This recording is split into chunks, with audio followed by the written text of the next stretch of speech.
The playoffs are here, and you can predict the action all the way to the finals with FanDuel Predicts. Predict the spread, the total points, and even the game-winning moments that make the playoffs. Sign up and get a $25 bonus with FanDuel Predicts. Offered by FanDuel Prediction Markets, LLC, a registered futures commission merchant. 18-plus bonus is non-withdrawable and expires 7 days after receipt. Trading derivatives involves significant risk and may not be suitable for all investors. Manage your activity with their consumer protection tools. Restrictions apply. See terms at FanDuel.com/predicts/bonus-offer-terms. It's the Anthony Cumia Show. Entertaining and informative. On the Red Apple Podcast Network. The Anthony Cumia Show, another Sunday evening. I'm glad you've joined me.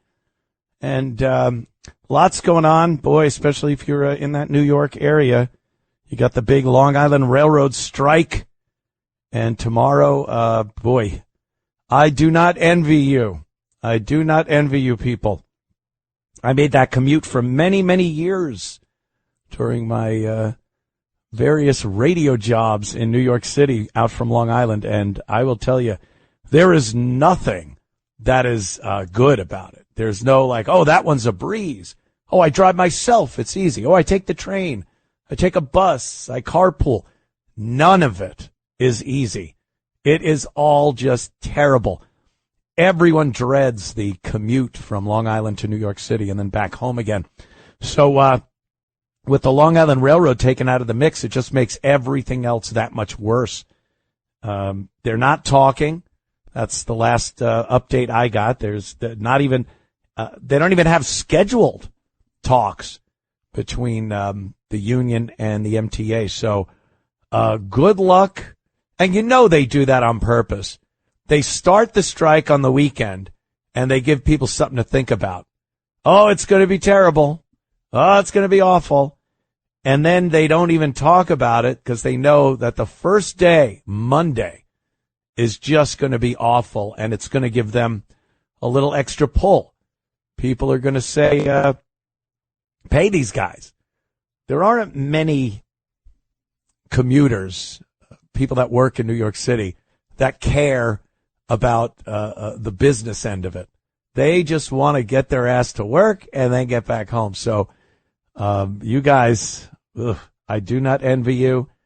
All the best and Godspeed, as they say. I did want to talk about this. This was a big story last week. And, you know, I mean, the way stories go, it could be the huge story of the week, and then the next week it's kind of just gone. People aren't really talking about it anymore. It's this Chud the Builder thing. Dalton Etherly is his real name, Dalton, because just calling him Chud, that seems silly. And this definitely isn't a silly circumstance that everyone's dealing with. I'm definitely not going to get into the, is he right or wrong about this? You know, everyone has their own ideas about this guy and what he's been doing.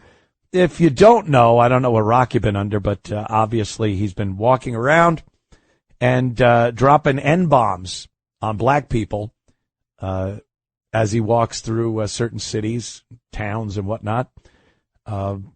A lot of racial epithets and racially based insults. And his take is, I'm just trying to show that we don't have freedom of speech, and that if you say certain words, you will get your ass handed to you. Some people think that's perfectly fine. Other people don't think you should pay with violence or your life in some circumstances just for uttering a word. So that's pretty much what's been going on. This guy Dalton, he carried a gun and bear spray. And whenever anyone would get so offended at what he's saying to the point where they felt they ought to hit him, he would use the bear spray on him. And last week, he felt that somebody started beating on him, actually throwing punches at him. And he pulled out a gun and shot the man that he said was assaulting him. It's all alleged at this point. We really don't have all that much information on this. It's very sparse. I haven't heard any witnesses. I've heard from him. There's a audio recording of Dalton speaking to the cops because he inadvertently shot himself while he was trying to shoot the offended gentleman that was punching him, all alleged. So he talked to the cops, which, if there's any lawyers listening, you know what I'm going to say. What are you doing? What are you doing? I don't care how right you feel you are in a circumstance, a legal situation. You don't say anything. You do not say a word to anybody. Lawyer. That's what you say. Lawyer. I want to speak to my lawyer. Because even if you're saying things that you think are advantageous to a case that you are definitely going to have in the future, they can turn things around. The prosecution can take anything you say, can and will be used against you in a court of law. That's very important.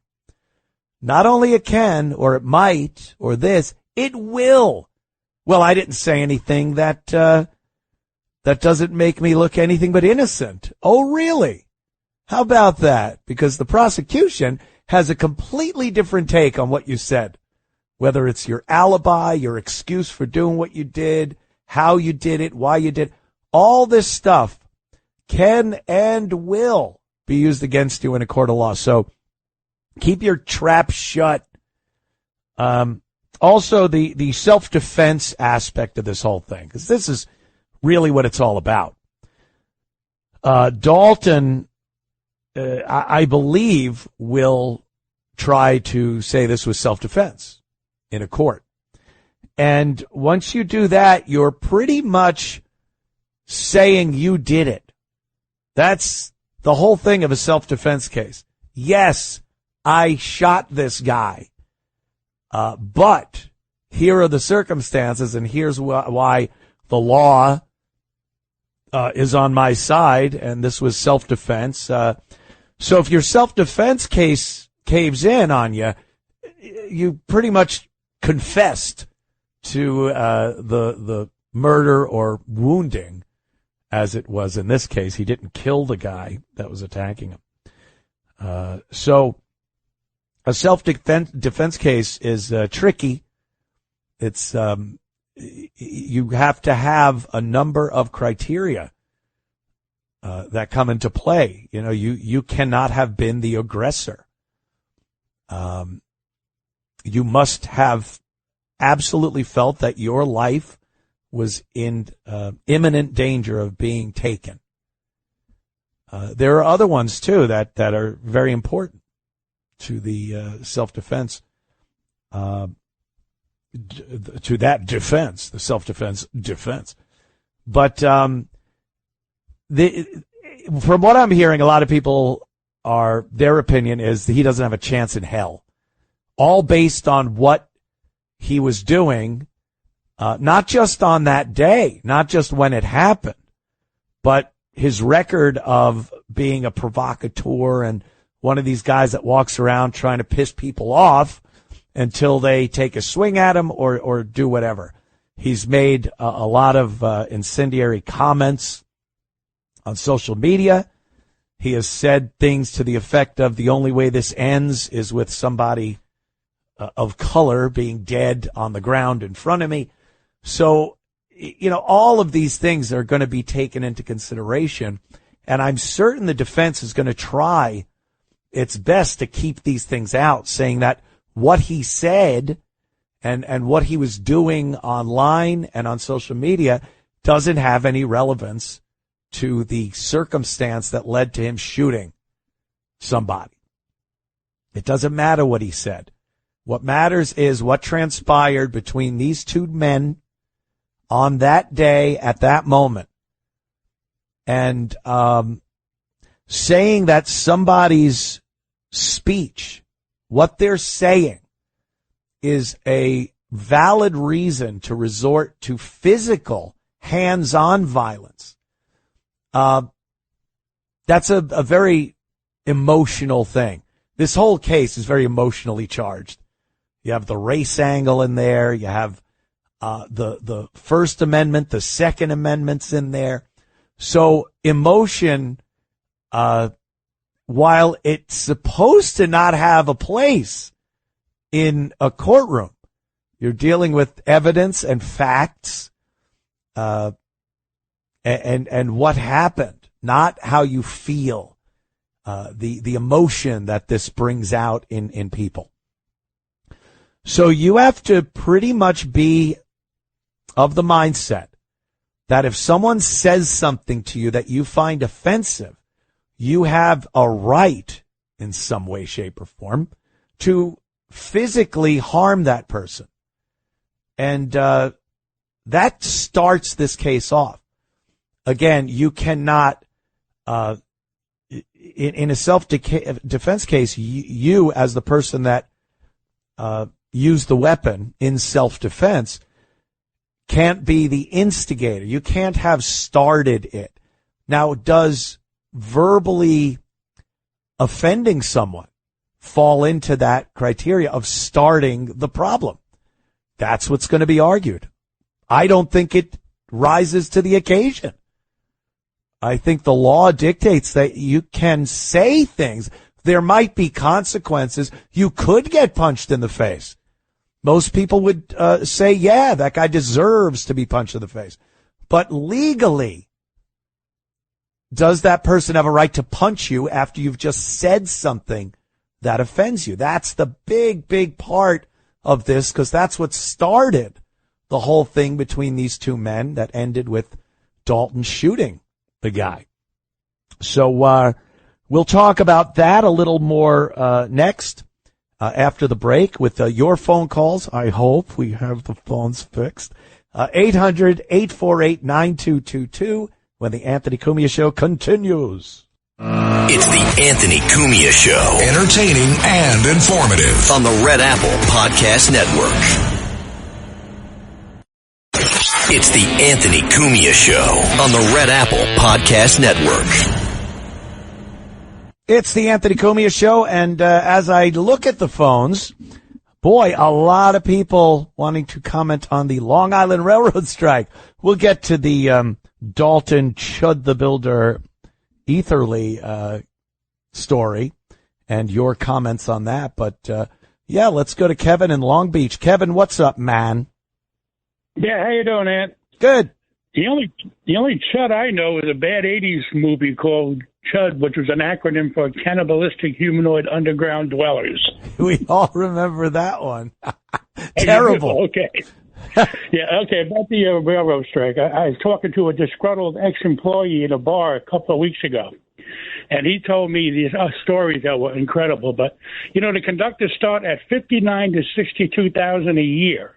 Mm-hmm. But with the automatic overtime, whatever that is, they can make up to $100,000 a year. Wow. Engineers, $120,000 to $160,000 a year. The union is fraught with Medicaid ripoffs and phantom back pain and disability ripoffs. Huh. And do you remember those guys from like 10 years ago that were stealing the copper wire? Oh yeah, yeah. Use it. They pay off the guy who ran the yard that watched it, and they would use the railroad trucks to bring it to the scrapyard. I mean, these guys. I mean, this union is so corrupt; it's unbelievable, man. Wow, you know? Sounds like old mafia stuff. Yeah, and I mean, how much money is enough with these unions? You know what I mean? I don't know. You know, if you bash the unions, you get people pissed at you. If you're with the unions, you get people pissed off at you. It's I think overall, I think unions were a great thing many years ago when the workers were being taken advantage of by management and the bosses, and it had a place. But I think like anything else, it built up to such a powerful thing. All these unions are very powerful, and absolute power corrupts absolutely. So that's what we're kind of sitting on now, are a lot of corrupt very powerful and unions and that political. get their way. Yes, and the politics that got into it. How much money they give these like Hochul and everybody else. Right. The unions pay the politicians to do what they want the politicians to do. It's one hand washes the other. And, we see a lot of that. But like I said, you say that to a union guy and you're like, oh, what's the matter with you? You're not for the worker. So, no way. You can't win for losing, Kevin. Yeah. But the father was an old union man from way back, and even he got frustrated at what it turned into, just a money grab, Yeah, it got a lot of corruption in there. All right, buddy. Thanks, man. It's like any other thing. It gets political. The second an organization gets powerful and they can do things, they can deliver votes, money, merchandise, whatever it is, that's when you'll get the people with their greedy little mitts in there. So, unbelievable. Lenny from Bethpage, New York. These are all train stations, by the way. What's up? They are. Now we don't have to worry about crossing the tracks. But still, you know what? Long Island, as you know, we pay tremendous taxes. Oh, yeah. Hochul puts in congestion pricing, raises hundreds of millions. People are not paying for the railroad. People aren't paying for the buses. They're jumping a turnstile. They say that's $800 million. That's $800 million. She gives $8 billion to Mamdani, and now she can't pay the workers. Yeah, she gives $8 million to Mamdani, who then the next day goes on social media and starts talking about how amazing he is that he took care of the budget deficit. What a lion sack this guy is. Oh, and she is too. So she gets $8 billion, which she doesn't have. She takes from the pension fund and this and that. Right. And she gives it to him, this communist socialist, and he brags about it. But meanwhile, she puts in all these congestion prices. She's raised millions, and they let people jump the turnstiles, go on the buses for free. Yeah.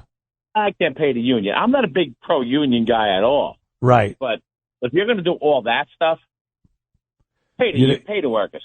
You know what it's going to do? You know what they're going to do, though? They don't take a hit on that. What do you think? The MTA, the city, the state, anyone's going to have to dig out of their pockets? It gets passed on to the consumer.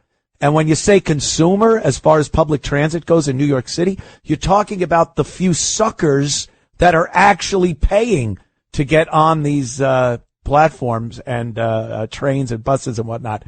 And instead of enforcing, New York is second. California, Illinois, New Jersey, New York, all blue states. Yeah, people leaving, and they say, "Oh, our population isn't going down." But all the taxpayers are leaving, and the illegal immigrants are filling their spots. And they're not paying. They're jumping turnstiles. They go on the bus. If the bus driver gives them any guff, they start punching the bus driver. How stupid can we be? I live on Long Island. Pretty stupid, Lenny. How stupid I'm stupid. How stupid can we be to stay here? Yeah, well, you're talking about yourself. I ducked out a couple of years ago. I'm an idiot, but I'm here. And you went to South Carolina, and I love South Carolina. I go there all the time. Oh, beautiful day today. I was throwing the Frisbee around with the dog. Just one of those picture-perfect like afternoons. Love it. Nothing like a red state, isn't it? I hear you, Lenny. Yeah. Thanks for the call, brother. Be well. And good luck. Good luck with all that, as they say. Because that's... he brings up a good point, though. If they kept their books in order, if they made sure things were taken care of, bills were paid, law enforcement made sure that everybody getting on these transportation modes were paying, and make them a viable option to the commuter. 'Cause it's not. Oh, take the subway, take the bus. Go screw. There's no way people want to get on these things. If you made it more pleasant, but by pleasant, I just mean not getting feces thrown at you or getting shot or stabbed. Make it more pleasant and you might get more people using the system and it would pay. It would actually pay. But no, they don't do that. They keep it the way it is. It's a mess. They don't want to do what has to be done. And they lose money. And then when MTA employees want to raise, they don't have it. They got to dig. They got to dig into the taxpayers' money, the pension funds, everything else. So good luck. Good luck, people of New York. Here's Dan. Dan's in Utah. I guess Dan got out of New York. What's up, Dan? Yellow. Yeah, like you, I left New York. Hello? Yes, good man. Yeah, I left New York like 25 years ago when Bloomberg was in office. I hated it. Yeah. I moved to Texas and Utah. But I remember that strike about 20, 25 years ago. Yep. It was the MTA, though. So I just started hitchhiking home. I printed up a few signs cursing the MTA, hitchhiked up to the 59th Street Bridge, then over the bridge, and up to Astoria. I never got home faster. That's unions now. They hold the city hostage. That's a ballsy move, and not many people could do that, especially today. You know, no one wants to pick up a hitchhiker, and if you are hitchhiking, you don't know who's picking you up. So, you know, if you're a big burly guy, everyone was sympathetic. Yeah. If you're a big burly guy, that's not a problem. If you're a little dude or a wafy woman, you saw guns too. Yeah. All right, Dan. Thank you, man. I'm a big guy, and I got my guns. There you go. Well, I'm not in New York. That's a tough thing to get. There's a gun in New York. So I'm looking at the phones, and there are more people chiming in. They want to talk about Dalton Etherly, Chud the Builder, and he's locked up. I guess they gave him $1.25 million, $1,125,000 or $225,000 bail, and we'll talk about that next. Where are you going? Don't go anywhere. The Anthony Cumia Show continues. It's the Anthony Cumia Show. Entertaining and informative. On the Red Apple Podcast Network. It's the Anthony Cumia Show on the Red Apple Podcast Network. It is the Anthony Cumia Show, and talking about a few things this evening, one of which is Chud the Builder, Dalton Etherly, and his what I guess is going to be a self-defense case. He's locked up. He's they put over $1 million bail on this guy, and that brought up a bunch of discussions, if I could call them that, on social media, bitch fests, whatever you want to call it, because people said it was way too much for what he did, and he's being persecuted because of his attitude, his mindset, his ideology, things he said in public, more so than the crime he allegedly committed. There have been people that have actually killed other people and been released on less bond than over $1 million. Carmelo Anthony stabbed a young man at a sporting event, killing him. From initial reports, I mean, the trial hasn't happened yet, but there hasn't been anyone that's come forward to say that the dead young man did anything to deserve being killed that day. And Carmelo Anthony, while he initially got $1 million bail, they lowered it to $250,000, of which you only need $25,000 cash. He got that through a GoFundMe type money-raising platform. And he's home with his parents, playing video games, and awaiting trial. Then you get Dalton Etherly, who didn't kill somebody. Yes, he committed a crime. He shot somebody using a firearm in commission of a crime. He's got a bunch of charges on him.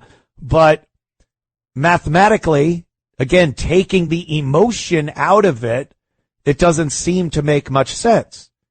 What is to say that he deserved a over $1 million bail, and this Carmelo Anthony guy that stabbed an innocent young man for what seems to be no reason whatsoever is out on much less money.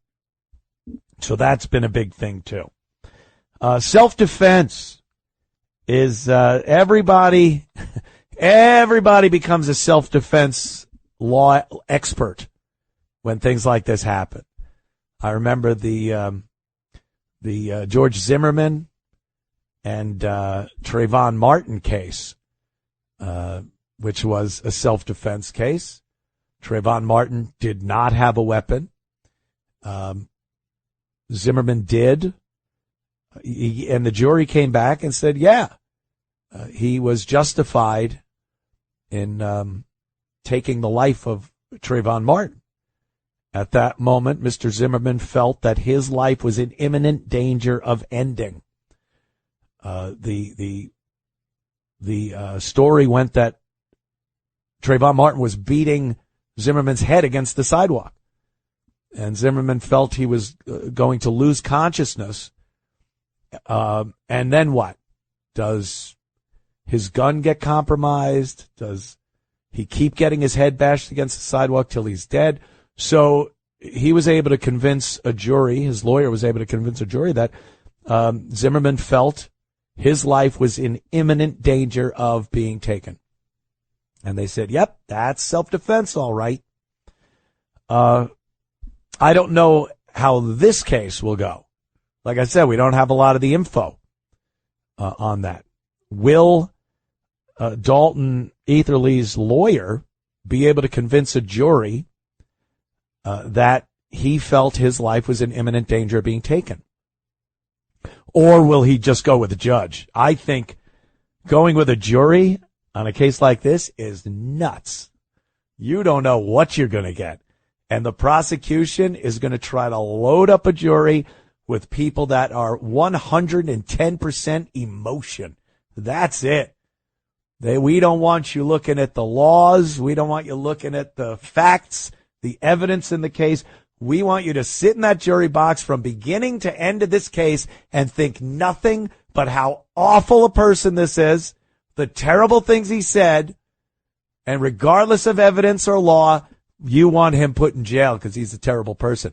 That is what happened. And it happens. We saw, very recently, some members of the O.J. Simpson jury from back in the 90s came forward and said, we felt O.J. did it.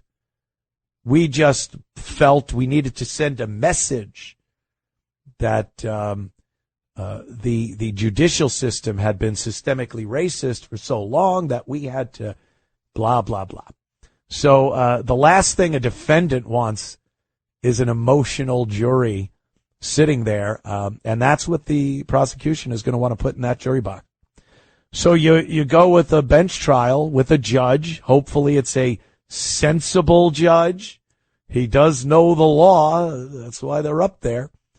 And then see if you could not convince the judge so much as show evidence so that when he renders a decision, it is based on the law. I think that's his best chance. He's already been tried, convicted, and executed on social media. And then there's location.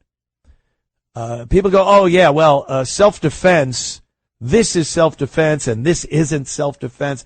Where are you? What state are you in? What city? What township? What county? It all matters. A lot of these places have different laws and different criteria for self-defense. Some states, like the wonderful California and New York and all these liberal Democrat blue states, for the most part, they demand that you withdraw, retreat. You have an obligation under the law to try to find a way out of the danger you're in. I feel my life is in imminent danger. Let me look and see if there's an exit here. Other states, smart states like South Carolina, that isn't an obligation. You have the right to defend yourself. There are laws that are called stand your ground laws and castle doctrine. And these mean that you, as an American citizen, have the right to defend yourself. Deadly physical force can be used to respond to a potential deadly threat. So where you are is a big thing, and that matters, so that'll come into play. The other thing is how it played out. You can dispatch somebody that you reasonably feel was going to kill you, and it is self-defense. If that scenario continued for another 30 seconds, and the person who 30 seconds prior you could have dispatched completely legally, let's say they turned around and started running away, and you shot them because seconds earlier you felt your life was in danger. Well, that might not necessarily be self-defense anymore. That could be murder. That's how quickly self-defense changes into murder or reckless manslaughter, or it changes by the second. Do you know someone could start in certain areas? Someone could start a fight with you and hit you, and you have a weapon on you. You start by fighting. You hit them back. It's a regular fight. You feel you're losing the fight, and you think, I might have to go to lethal force. And the person goes, all right, enough. You now can't do anything. That person is controlling the fight at that point, and you don't have the right to use deadly physical force anymore. That's how quickly things can change. So again, we don't know. We don't know what was happening at that moment. From what we've seen, it looks like Dalton was walking around doing his thing, dropping N-bombs. He was coming out of a court to deal with a prior incident that he had. He was out on bail for that. Doesn't look good. And then he saw a group of black gentlemen, and they started yelling toward him. This is what he said. Started yelling toward him. He asked them if they like his suit. He was wearing a suit for his court appearance. And then one of the guys walked up to Dalton because he had it. He didn't think joking around was what he wanted to do with this guy. He wanted to hit him. And Dalton, I think, had asked him something to the effect of if he was chimping out. And the guy said he has PTSD. He's apparently, so he says, a veteran with some mental issues. He has quite the criminal record. I don't know how that comes into play in a self-defense trial, but and he walked up to Dalton and punched him and body slammed him, at which point Dalton pulled out his gun and shot the guy. Did Dalton instigate this? You can't say he instigated this last week, that the guy he shot saw a video online of Dalton from last week saying horrific things to people, and at that moment said, I am going to punch this guy if I ever see him. And then he saw him, and regardless of what Dalton did or didn't say at that moment, decided he had seen enough and walked up and punched him. That isn't legal. It's not reasonable. You're not allowed to do that. And that will absolutely come into play. I know a bunch of people are very, very offended by what Dalton was going around saying. But again, that just does not give somebody the right to walk up and hit somebody because you were offended. I recently had an instance in New York City. I was in New York City at a comedy club, and some guy put a camera in my face and starts yelling horrific accusations at me. And I didn't like it. So I reached over and I grabbed the glasses off of his face and threw them on the ground. I figured it was a measured response to what was going on. Is that legal? I don't think so. I don't know. Would you do it? Probably. You get a lot of armchair lawyers that go, well, no, I know not to do things like that. If you're a guy and somebody's mouthing off into your face right in front of you, sometimes you feel like you got to defend your honor at some point. And a lot of us would do that. But this guy walking up to Dalton, and if he hit him first, even if Dalton was saying horrific things about him, legally, that doesn't bode well for him. He should actually be up on charges too. I know he's not, and again, I think that's all emotional. But this has a lot of emotion, and facts and evidence might not play as big a role in this as we would like to see. If you do like the fact that we have a fair judicial system, we hope that's the case. Blind justice, go on the evidence, weigh the evidence.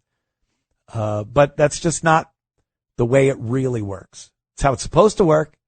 It'd be nice if it worked that way, but it's just not the way it works.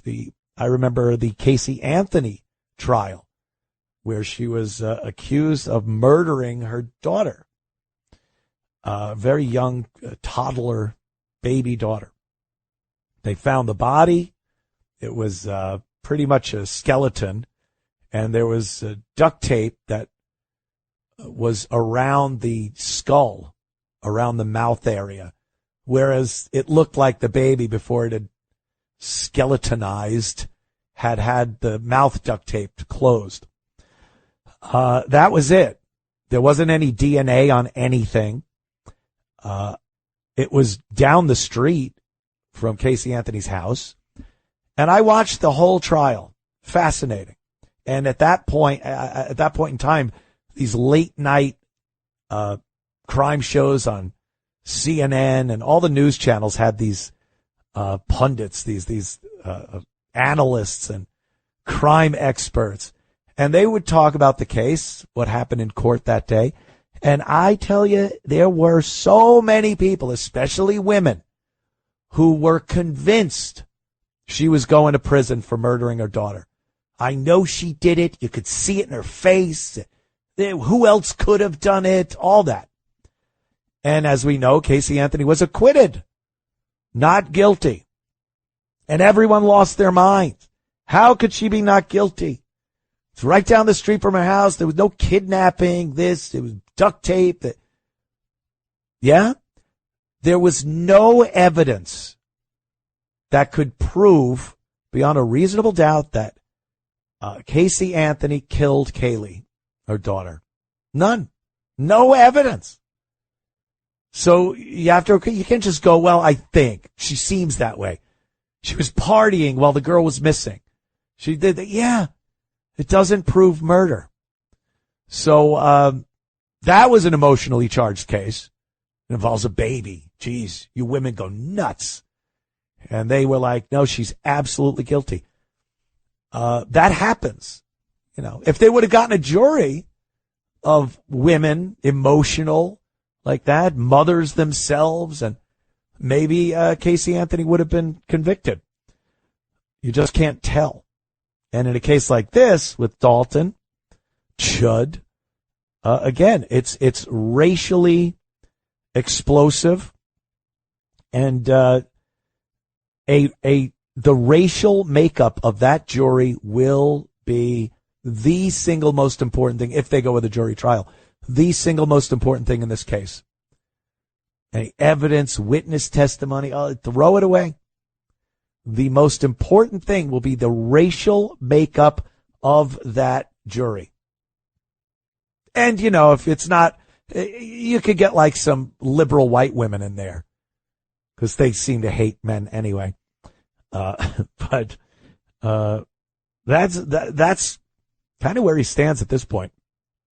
I think he's got a bail hearing where they might lower his bail, but I don't see anything good happening for this guy because no one wants to be the person that did anything good for this guy. You're stepping on a landmine if you do that. So we'll see. We'll see. It will be self-defense, though. It will be a self-defense trial. I don't think he wants to go with the "I didn't do it" angle. We all know he did it. And talking about it in plain English, he was stupid for doing this. You're sacrificing your life for what? Make a point like that in that way, not too smart. Back in a moment. It's the Anthony Cumia Show. Entertaining and informative. On the Red Apple Podcast Network. It's the Anthony Cumia Show on the Red Apple Podcast Network. The Anthony Cumia Show. We were just talking about Dalton Etherly. Chud the Builder. He's kind of in a jam. Let's talk to Scott, Venice, Florida. Scott, what's up, man? Anthony, how are you doing tonight? Good. Thank you. I don't want to debate, whether what he was doing was right or wrong. I think he has the right to say whatever he wants. My point is this. Excuse me. As a concealed carry guy, I carry everywhere, every day. Yep. I purposely do not put myself in a situation where I might have to use that. Yep. Do you know what I mean? I know exactly what you mean. I've said this a number of times. The best way to get people to de-escalate a situation is by having a gun on you. Because if you're smart, if you're sensible, if you're a rational person, the last thing you want is any type of conflict or confrontation while you're the one holding the gun. Exactly. It is a last option, no other choice. My life is in danger, or, my family life is in danger. Yep. But to go out and yell that kind of thing, it's like if you're in the woods and you see a rabid grizzly bear, you don't run up to it and poke it with a stick. you kind of back away from it slowly. You know what I mean? Yeah. Just, you're asking for this to happen. Yeah. The best thing he could have done if he wanted to do this was do it without a gun on him. It sounds sounds odd coming from me. I am a champion of the Second Amendment, and I believe in an armed populace is a courteous and safe populace. But in this case, you're being a provocateur. Your job is to go out there and agitate people. You don't want to have a weapon on you because you're now taunting people to put you in a situation where you might have to use that to defend yourself. And even if it's legitimate that somebody was trying to kill you because of what you say, you're not going to squeak right through the court system because of what you were doing in the first place. So not a good look. Why didn't he hire himself a bodyguard? If this was this important to him about getting out your freedom of speech. Yeah. They have some of these, in the long run. They have some of these people that walk around and they're just annoying people, and they have bodyguards. Yes. And they're annoying, and you want them to get hit because, they're pain in the ass. But, this guy, I don't know. I just don't think he was thinking ahead with, the possible consequence, because he looked, when they told him a $1.25 million bail, he didn't look like a guy who was like, good, I'm making a point here. Right. I'm sacrificing myself for the greater good of free speech. He looked like, oh, Christ, what did I do? Right. What did I do to my life? And the irony of the fact that he's named after the world's most famous movie bouncer does not escape me at all. No. Yeah, I don't know. We'll keep an eye on it, see where it goes. Thanks, Scott. Appreciate the call. Isn't that nuts? Just crazy. I don't know what we're gonna do. We're a very tense nation, aren't we? Aren't we a very tense nation? Take one more quick call about Matt, Bronx. What's up, Matt? Hey, Anthony. So pretty much with regard to the Long Island Railroad strike, I can't say that I'm sympathetic to the public sector unions. I think they're on the whole they're rather greedy. They have a sense of entitlement, and they really don't take into consideration that while it is critical that people have the ability to move around, that again the city budgets are constrained. And municipal budgets are constrained these days. With all the immigrants coming in, and you still have to run civil, essential services. And I'll give you an example of how people feel entitled when they belong to these municipal unions, labor unions. If you remember, about a decade ago, yet the NYPD SSDI fraud case, where you had literally hundreds upon hundreds of retired FDNY and NYPD cops and firefighters. They were getting publicly funded pensions, retirement pensions, and they were also fraudulently applying for disability benefits from the state and federal governments. Yeah. So it's very much a welfare mentality that these people have. And, because, when you really think about it, what are the police with their free medical, their free dental, their free pension? They kind of remind me of gun-toting welfare recipients. But they really don't really take into consideration the fact that, working people who have to pay the taxes, people in the private sector who are privately employed, they work as hard, if not harder, than people in the public sector unions. And ultimately, it's their pockets where the money's coming from. Yeah, but I agree with some of what you're saying. But look, if you get a job in a union and you spend years in there, you expect to get what was promised to you. It's not like you're coming up with something and saying, I want this out of nowhere. These are entitlements. It's, using the word entitled. These are entitlements that are due these employees. So it's hard to tell them no and sound like you're just being unbiased. I don't know. It's a tough situation. Thank you, Matt. Again, it comes down to the money coming out of our pockets and going into someone else's. And, I said it earlier, unions have been around for quite some time. Some of them are good. Some of them are corrupt. Some of them have been unbelievably corrupt and related to La Cosa Nostra. So, it's part of what we have to, I guess, live with, deal with, part and parcel with having a job. I don't know. Back in a moment. Don't go anywhere. It's the Anthony Cumia Show. Entertaining and informative. On the Red Apple Podcast Network. It's the Anthony Cumia Show on the Red Apple Podcast Network. The Anthony Cumia Show. And welcome back.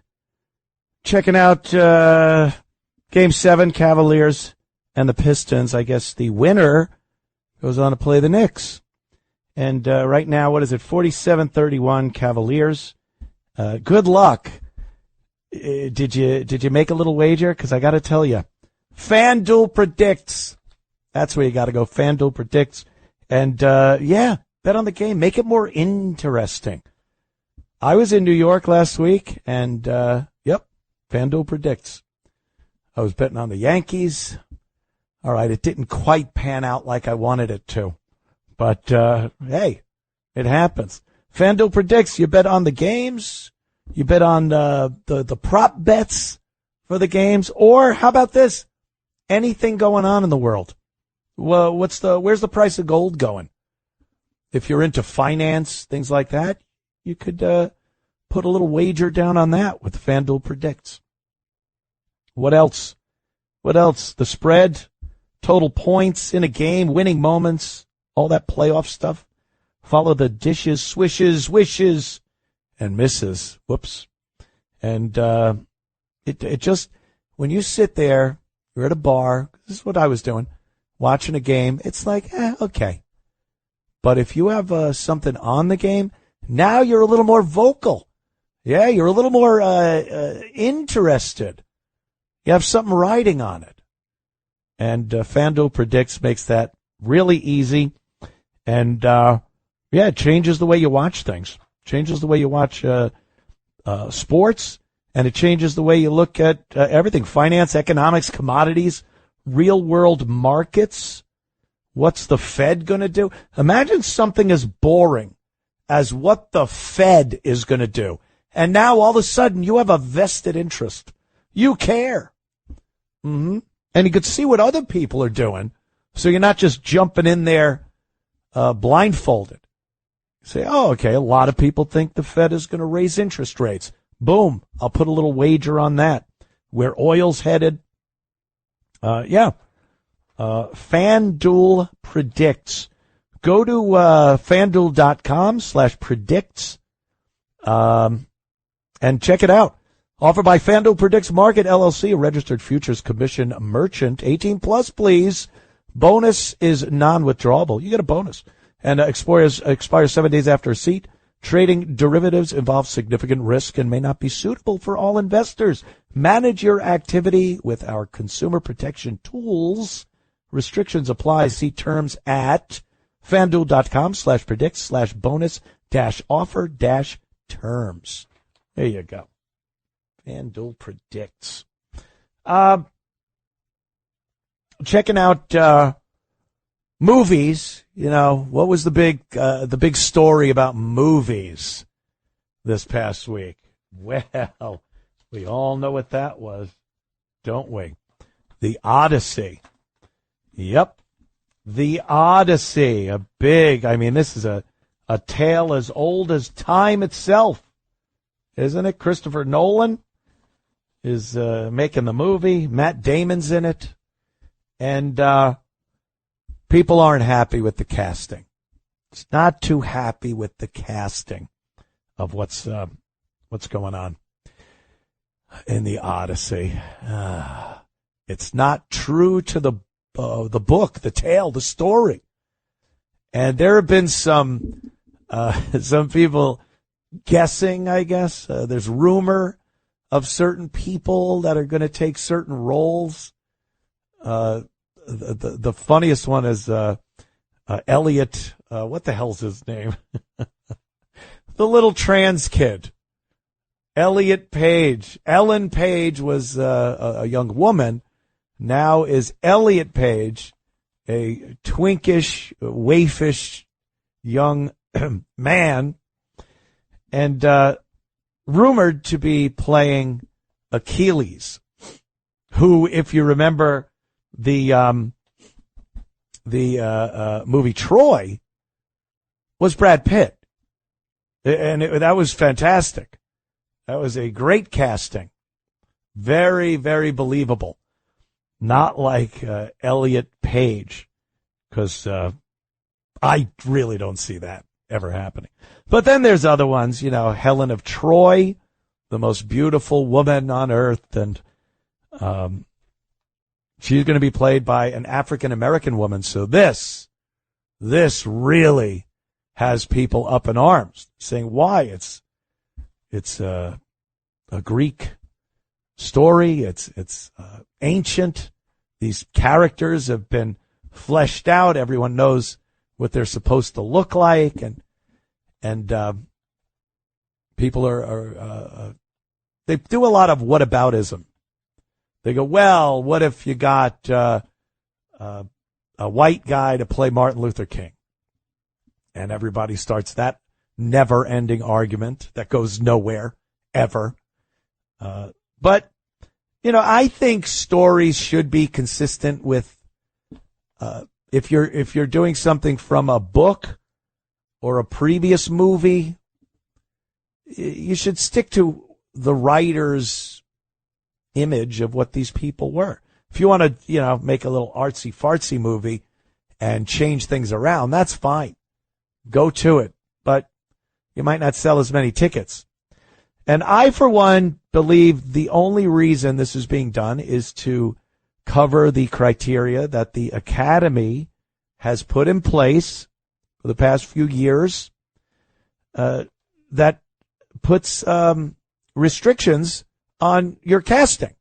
They tell you who you need to have working in your crew, who you need to cast as main characters and secondary characters. And this is ridiculous. This is directly interfering with the art of filmmaking. So I guess Devon Franklin and Jim Giannopoulos, he's the Academy governor at the time, and this Devon Franklin, just an activist, headed the task force that developed the proposed representation and inclusion standards. RAISE. That's what it's called. For Best Picture eligibility. These standards were announced in 2020 as part of the Academy Aperture 2025 initiative. They were inspired by the British Film Institute.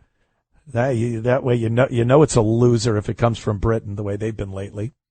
Diversity standards used for UK funding and BAFTA eligibility adapted for the Oscars. The Academy consulted with the Producers Guild of America before doing this. Now, why should anyone have a say in who you put in your movie? Especially for a period piece, something of legend or something from the olden days, where you knew damn well there were going to be people of a certain race, religion, certain background, skin color, whatever it is. Why throw a glaring distraction into a movie that you're already trying to suspend disbelief because it's supposed to be from a time where they didn't have cameras? And you're watching this movie, and now this glaring distraction comes up, and you go, oh, wait a minute. What? That's really the Queen of England? And it's a woman from India. So I don't agree with these, the criteria that they put in order to get an Academy Award. Now, look, Christopher Nolan's making this giant epic movie. You don't think for a second he would love to see it nominated for Best Picture or win the Best Picture Academy Award? And I've heard from people on social media that go, oh, he doesn't care about that. Oh, really? They only hold a giant party every year for people that what? Don't care if they win or not? It's everything to them. It's recognition for their work. It's more money that the movie makes because it's a Best Picture Academy Award winner. They care. And if they want to make a movie and they want to cast an entirely white cast, they're not going to be eligible to win a Best Picture Oscar. Or some of the other roles. It's like, well, one of your lead characters has to be a minority or a marginalized person, transgender, gay. 40% of the crew has to be marginalized, minority, or women. This is so intrusive to the art of filmmaking or anything else. Anything else. Tell an artist what he has to paint. Tell an amazing artist that wants to paint a scene. Nope. In order for you to hang it in our gallery or sell it or get it recognized, you have to paint a certain amount of people of a certain color or racial background. Or does that seem like a good way to get the best art out of people? Nope. I'll answer it for you. Nope. It doesn't. Not at all. So I think Christopher Nolan was put in a position where he had to do this. Not that he wouldn't want to or he doesn't mind it, because I think he's pretty liberal as far as they go, and he thinks that if you even bring this up, you must be a horrific racist. And that has nothing to do with it. It's a historic, mythical piece. And the characters have been fleshed out by the writers, the history of it. So we'll see. We'll see how it does. I'm sure it'll do it'll get a lot of money and do very well. But why have this type of controversy? Oh, it's so stupid. All right, back in a moment. It's the Anthony Cumia Show. Entertaining and informative. On the Red Apple Podcast Network. It's the Anthony Cumia Show on the Red Apple Podcast Network. The Anthony Cumia Show. Thanks for tuning in. On the continuing a little bit with the movie thing and the Oscars, the Academy putting all kinds of conditions on motion pictures to be nominated for a Best Picture Oscar. Sunny Hostin, oh boy, The View, one of the gals from The View. She opened her yap about the casting of a black woman as Helen of Troy, who in all of the previous iterations of the story and different translations, interpretations, has always been a fair-skinned white woman. Now, it might not bug you that it's a black woman. I don't think it's that big a deal. It's such a traditional, historic, cultural story that you would think people would want to adhere to the way it was originally depicted, but that is not the case. But Sunny Hostin, she's going to let us all know a little bit about history. That's clip AC7. This idea was also explored in a book called Black Athena. I think people should read it, which argues that classical Greek culture is heavily indebted to Afro-Asiatic and Near Eastern roots. I actually taught Greek mythology to 8th graders. And so I covered this. So people that are saying that Helen of Troy could not possibly be played by a black woman don't know history. But what does it matter? So it's history. It's fact. This is all mythical stuff, by the way. A lot of mythical, magical stuff going on. And if it's Black Athena, the book that she's pushing, I'm going to assume it's biased. I'm going to assume they're already going into it with an idea of what they're trying to get at. Sunny Hostin. I taught Greek mythology. Oh, God, imagine that class. Imagine the nonsense coming out of her yap as a teacher. And because she was a teacher, she knows that Helen of Troy was black. So you could always depend on the gals of The View, can't you? Sandra, my dear, from New Jersey, what's up? Oh, Anthony, I was just thinking about you as you were talking, saying that, I was thinking, gee, I haven't spoken to him in a long time. I hope he takes my call. And you did, and I'm so happy. So I was thinking, you were speaking earlier about the virus, the Hunter virus. Yes. It's very interesting. It's interesting to me. I have a young adult daughter, and she listens not to WABC, but to other stuff. And she spent time with me last night, and she was very, very concerned about this virus. And it's okay to be afraid. I'd rather she be afraid than not. Then today, I had dinner with a friend. She's a lawyer, and she doesn't buy it at all. She thinks it's another gimmick, like maybe the COVID thing. Yep. Well, that wasn't a gimmick. It really happened, but you know what I'm saying. She thinks it's all political, and they're going to try to scare us. And then, so I heard today on WABC, a doctor, I don't remember which one it was, speaking Very about... good bots, huh? What? Right. What did you just say? Never mind. You What? continue, dear. Okay, he was saying how 38% of these people will die from this. That's a lot. And so I'm a little bit afraid, but I didn't cower to the COVID thing. I never took that vaccination, and I wouldn't do it with this either. But what?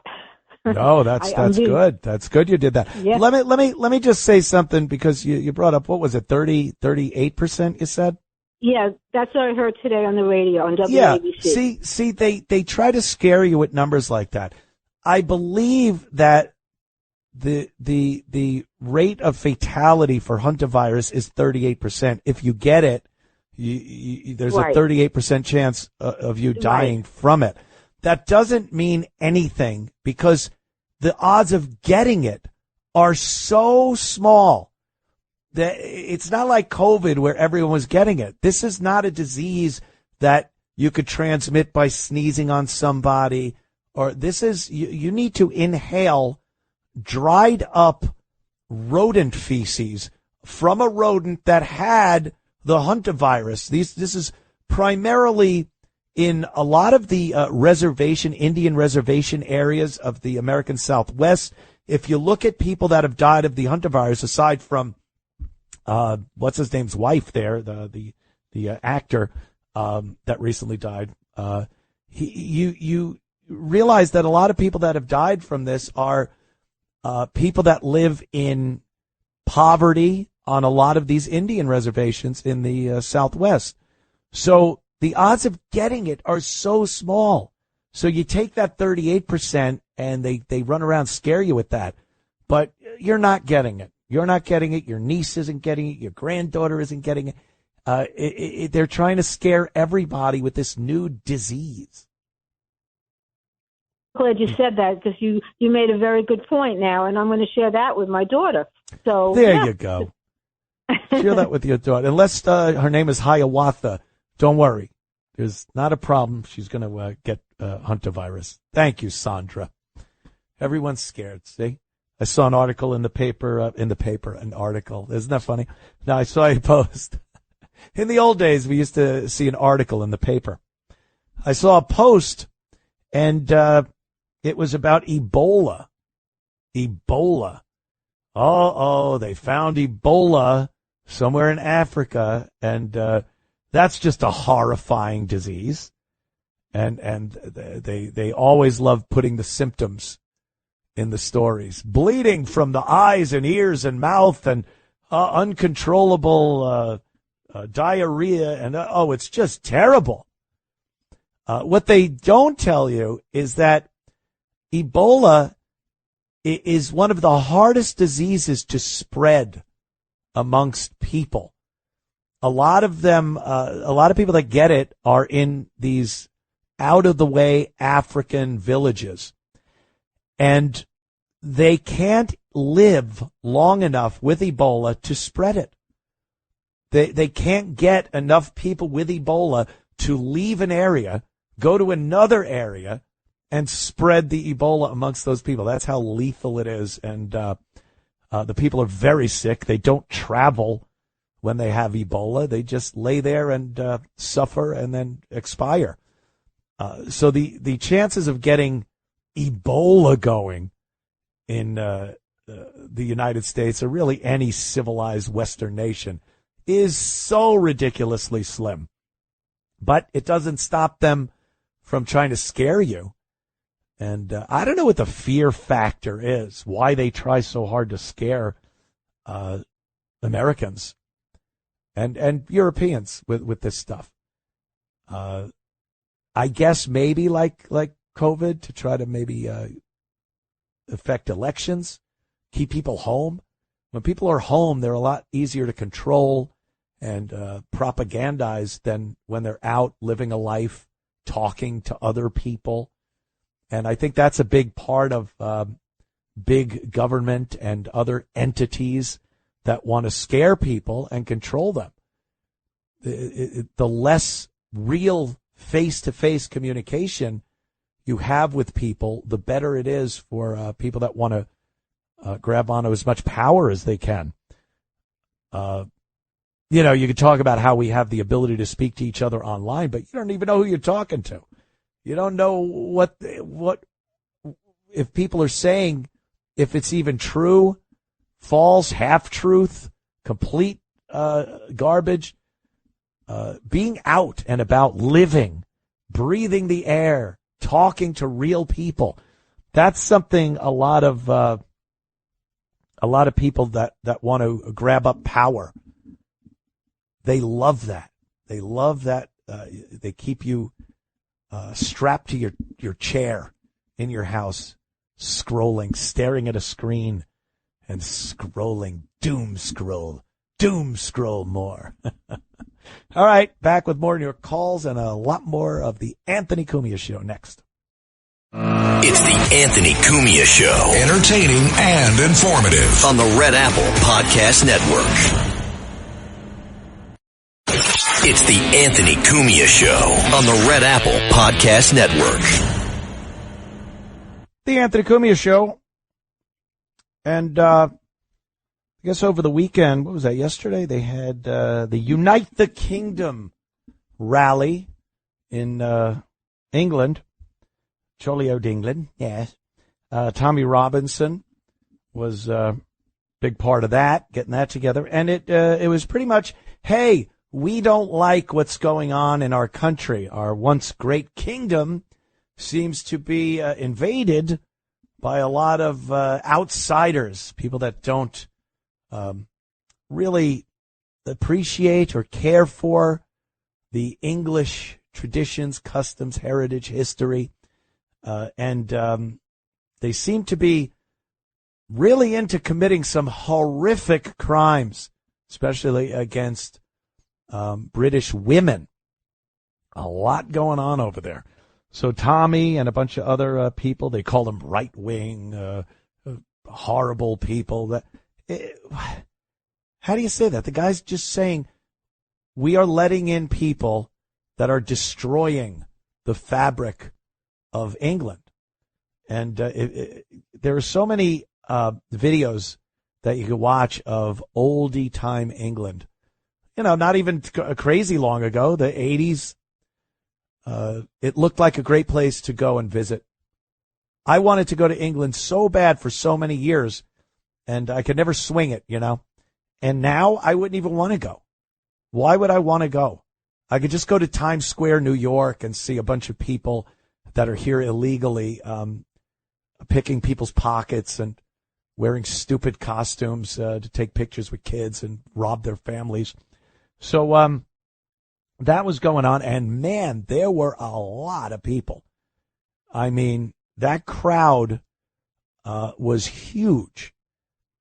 And I think we're being led to believe that that's the minority, that the people that want a return to the traditions of your country and your people are the minority. Because the politicians speak and the entertainers, they speak, and it's all how everyone loves this. Oh, do you know white Brits will be the minority within 5 years? And they're like, that's a great thing because diversity and this and that. You go, how are white Brits supposed to hear that and go, oh, jolly good? Why would you expect that? And then why would you give them crap for going, no, we don't want that. I like an England where white Brits were the majority and we didn't have people that are becoming a majority in this country that don't understand some of the most basic of human laws. Just being human beings, civility, respect. How are you supposed to cheer that on? And the second you don't cheer it on, you're a problem. You pick up a sign that says England first, rally, unite the United Kingdom. They throw you in jail over there. They arrest you. You make a social media post that you have a problem with the influx of people from third world countries. You go to jail. It's not. We feel we have it bad here, as far as speaking out and being called racist or sexist, homophobic, Islamophobic, all those things. Well, it's rare, anyway, that you will be arrested for those views. You can be canceled. You could have your life completely destroyed, but you won't be sent to jail. That to me is amazing. So you have to have people like Tommy get up there and go unite the kingdom. And it seems like the people that were into this are great numbers of English people that want a return, I guess, to better days. It's so hard to put the toothpaste back in the tube, is what they say. I think the UK is even further gone than we are here in this country. There's no going back. We just got to hope for a way forward that is less of what we have now and more of traditional America with its traditional values and our connection as Americans. I often talk about Americans being connected by more than just the borders around the country. There was a time, it didn't matter who your neighbor was, you could barbecue, have your neighbor over, and you could commiserate, talk about some of your similar ideology. You could have differences of opinion on things, but for the most part, just being American, you had enough in common that you could have a discussion, laugh about things. Now, there are people that despise your American values and your American traditions. They want them eliminated. And I don't know. I don't think there's a way of turning that back, which is terrible. You talk about what can the president do? What could our elected officials do? Nothing. They're protected by some of the very laws that protect us. And things have gone too far, and there's really no turning back. It's sad. It's very sad. You got to find a little enclave of people that think like you and hope that lasts a few years. Other than that, who the hell knows? Other than that, let's go to maybe Sal. Sal in Jersey. What's up, Sal? Good evening, Anthony. How you doing, buddy? Good. Anthony, I want to bring up 2 points. Number one, Sunny Hostin is doing exactly what communists did in foreign countries. Mm-hmm. She rewrote history concerning this crap about Black Athena. She makes up her own history. Yes, a lot of entertainers these days do that. They bring up things. They talk about it like it's gospel. And if you have a differing opinion, you are a horrible racist. Right. And the second point I want to make is my former hometown of Bayonne, New Jersey, was a beautiful apple pie town. Now it's chock full of Muslims. And that's going to happen all over the country, God forbid, if we don't put our foot down and react swiftly and firmly. Yeah, doesn't it seem like we're past the point of no return? I mean, it's not completely, I don't want to sound paranoid, but I don't see how you turn back unless we could start really bodily throwing people out of this country. People that are considered citizens now. This sounds terrible, doesn't it? Oh my God, Anthony, what are you advocating for? Yeah, some people need to be removed from the country. They got in here under some type of ploy, some type of loose end, and they're detrimental to the way this country works and the way it has worked for many years. And again, traditions are important. Culture is so important. people united under one flag, one ideology. And I don't mean one single ideology as far as things like religion go. That's fine. But that we live in a country that has certain rules, certain standards, and that the American people have agreed to this. And we like it that way. And there are people coming in from the outside that are undermining that at every turn. And we're supposed to not only not complain, but celebrate it. We need to clap and cheer them on as they destroy everything we hold dear. Say one more thing. When my people came to America from Italy, there were so many Italian immigrants that were bodily thrown back to Italy. They were sent back. Why can't they do the same thing with these Muslims? I don't know. It's a terrible thing. We'd be terrible, terrible people if we did that. I don't know. We're so self-sacrificial. I don't know why. I don't know where the guilt comes from, Sal. I don't have any. All right, buddy. Thank you for the call there, Sal. Is Sal. He knows about the Italians coming over. My grandmother.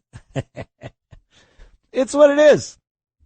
And I have to hear all the time about, the Italians, when they came here, they weren't considered Americans, and they weren't considered white people, and they weren't considered, and this, that, and the other thing. It's like, there is a history, a great history with the Italian people in Italy, of amazing accomplishments. Architecture.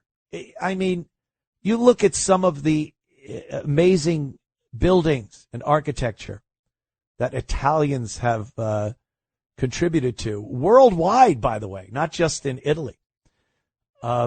Science, physics, engineering, the space program, the Enrico Fermi, the atomic bomb, splitting of the atom.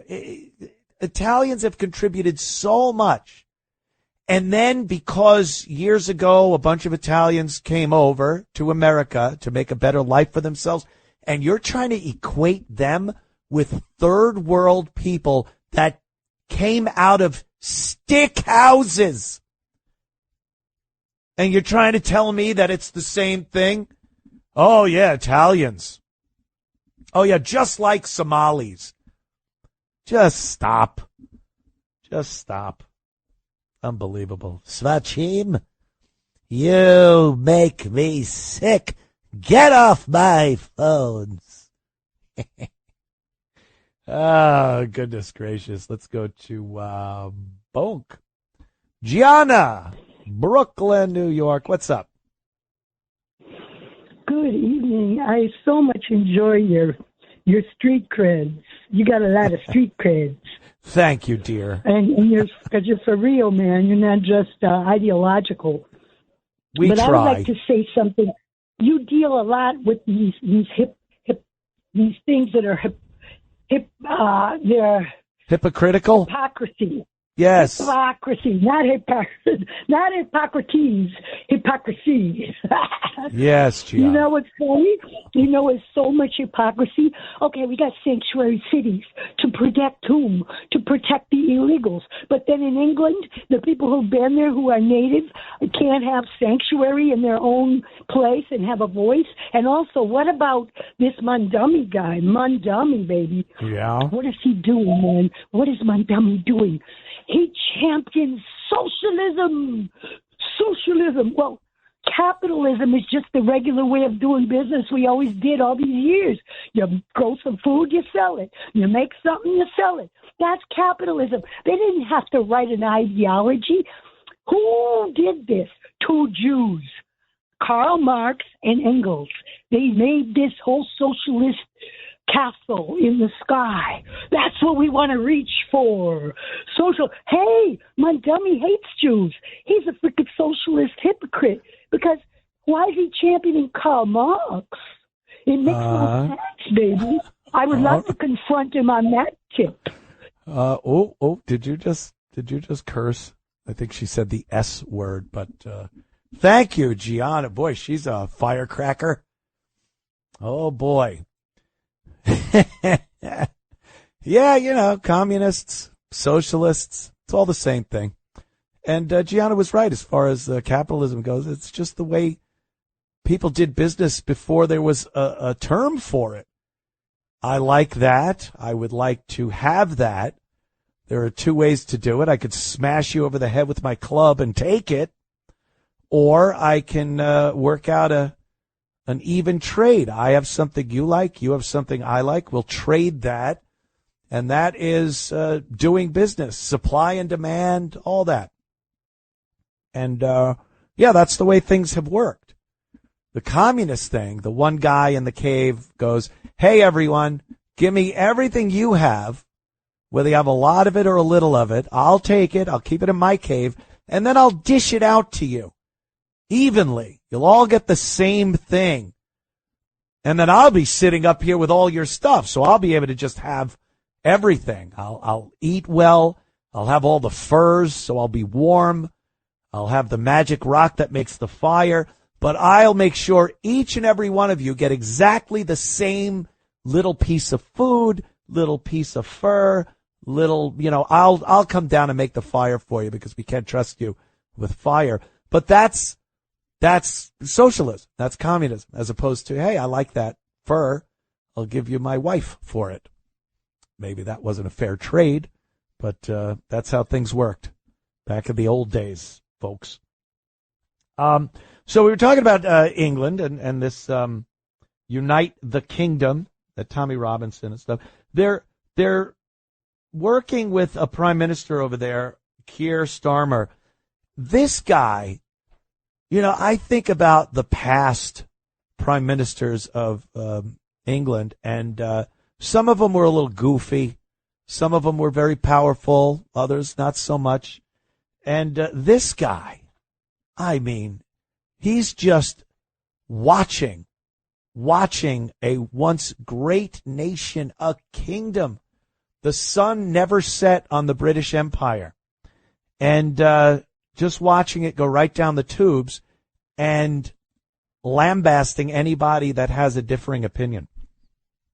And this clip right here shows you all you need to know about what kind of person he is, and his strength, his willingness to stand up for his country, and this guy is so confused.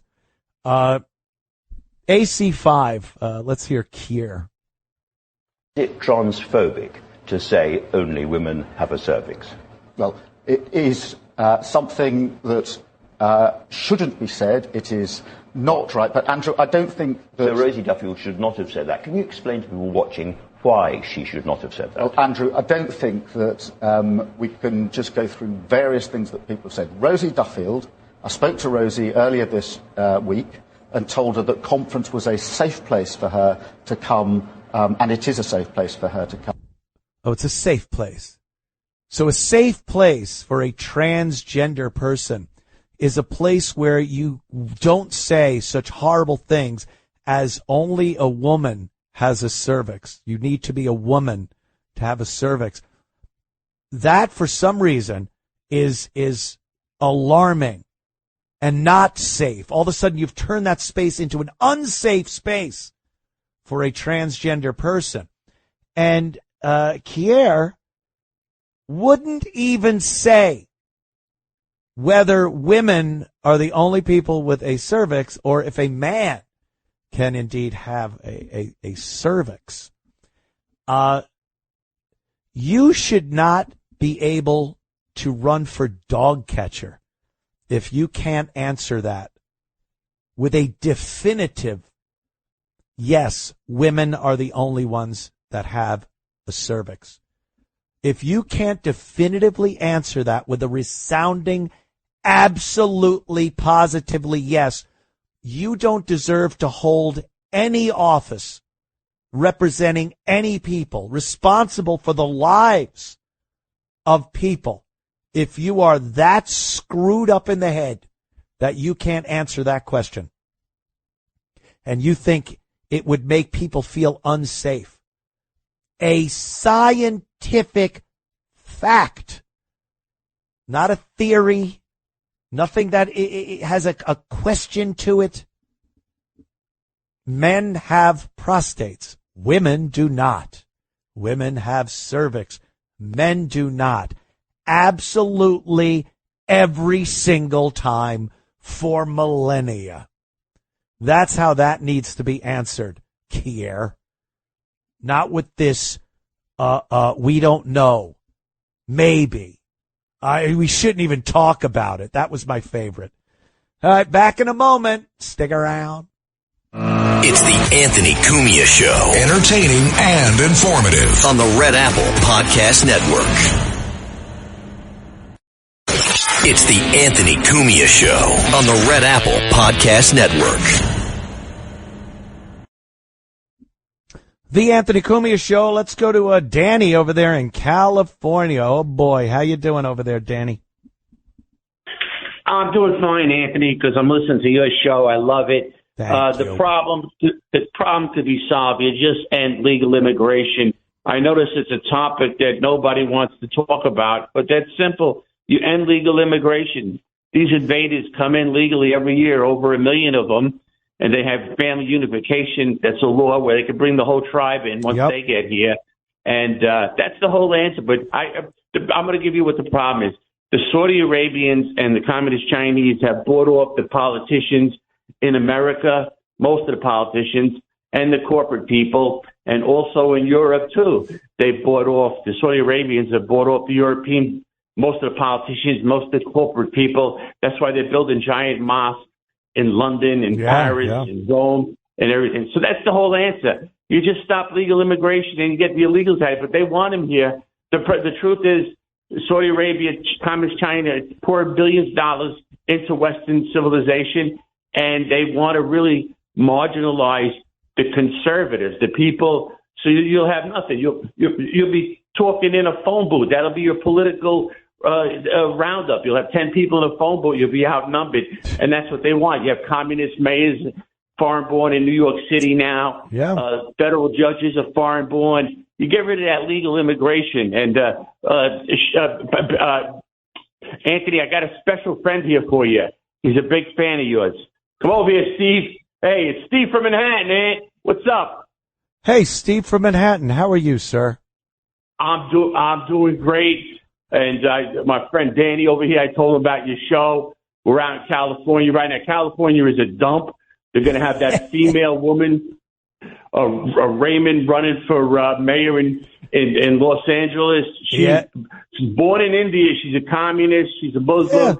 So we're going to have Muslim-born communist mayors in the two biggest cities in the two America. Biggest, and that's just the beginning. They'll be everywhere. That's what they're doing. And as far as the legal, as far as what Danny was saying about the legal immigration, how many of these Republicans do you see that are constantly going, we like immigration, but as long as it's legal? No, unless you're pulling people from, like those farmers from South Africa, yes, bring them in. They're hard workers. They understand values that we have in civil Western societies. How about Germans? Great engineers, smart.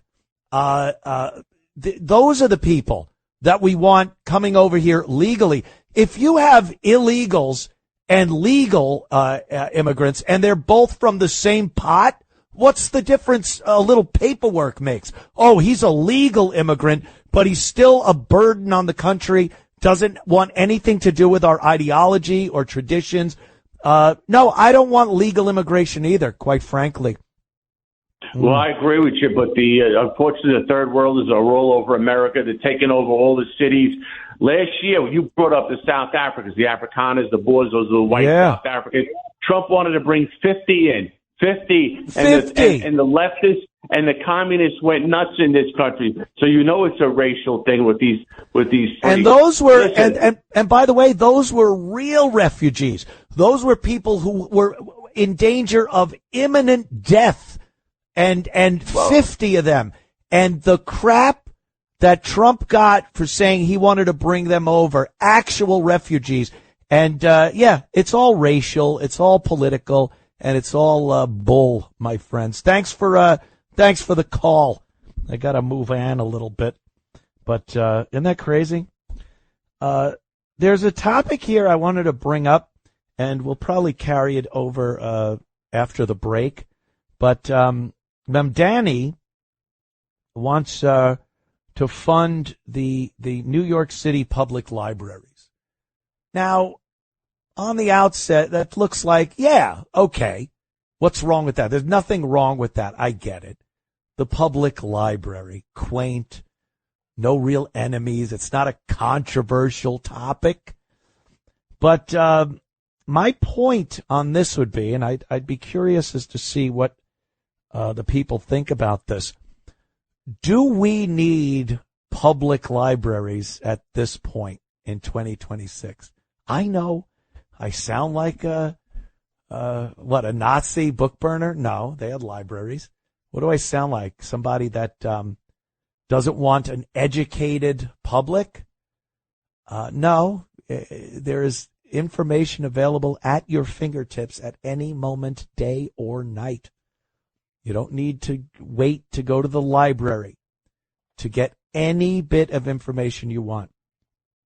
So are libraries still something that we need, or is it just so traditional and it's been looked at for so many years as this, a temple to knowledge that is that the only reason we're holding on to it?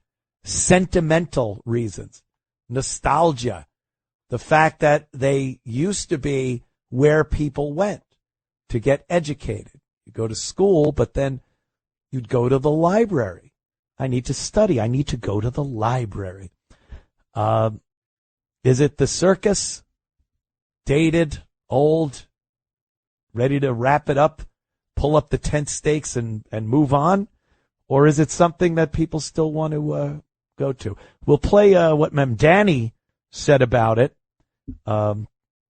next. And, I want to hear from you guys. 800-848-9222. Back in a moment. Don't go anywhere. More of the Anthony Cumia Show when we return. It's the Anthony Cumia Show. Entertaining and informative. On the Red Apple Podcast Network. It's the Anthony Cumia Show on the Red Apple Podcast Network. The Anthony Cumia Show. Thanks for hanging in there with us. And by us, I mean me. We appreciate it. I was just talking about Mamdani wanting to fund the public libraries. This is something everyone could get behind. What's wrong with a library? For God's sake. It's not like free buses. That would be a catastrophe. It's not like these social programs and alternatives to the police department, letting criminals out. These are controversial things. You want to fund a library. That sounds nice. Everyone likes it. Everyone could get behind it. My take, though, is are we past needing libraries? I don't know. Let's listen to Mamdani here, AC4. It is time we stop asking our libraries to justify their existence. It is time for us to expand what New Yorkers can expect from core government services. Earlier this week, we released our executive budget. In doing so, we spoke of how a budget is a reflection of the vision we have for this city, of what we choose to materially support, what we choose to let wither. And our executive budget reflects a clear set of choices. City Hall believes in our public library system. We are funding our public library system. And instead of fighting to maintain the same floor year after year, we will see how high we can raise that ceiling. Our executive budget baselines $31.7 million in new permanent funding across all three of New York City's public library systems. Woo! Yay. Almost $32 million for 3 libraries. All right. That's about $10 million each. For what? Just more books? revamp of the card catalog. Teaching the kids the Dewey Decimal System. Is that even still a thing? I cannot tell you the last time I was in a library, as the not too sharp kids in school used to call it. I'll see you at the library. All right. My point is, are they needed? Do we need buildings with books in them so you can go there and go through, maybe the card catalog, the Dewey Decimal System, get your book and sit down in the library and read? Is that needed? I can understand some people needing it, maybe some people that don't have a good home life. A student in school has maybe rambunctious parents, and they can't get their studies done. But, I mean, what percentage is that? And is an entire library needed for that? And look, the phone, for how big a problem the cell phone has been, the iPhone, the smartphone, has been over the course of the years, the problem it's turned into. There are some good things, and that is that any bit of information you could possibly need, want, or imagine is right there. Right there. I've taken to looking up things in the category of physics. I watched Oppenheimer and was just fascinated with the atom, atomic energy for military and civilian use. How does it work? You just go like, how the hell did someone figure that out? Who was the first one to split an atom? How did they know that a chain reaction was possible? All these things. And with a swipe of my finger and typing in some words, the answer was given to me. And then I could look at videos and see videos about these subjects. And I learned a lot.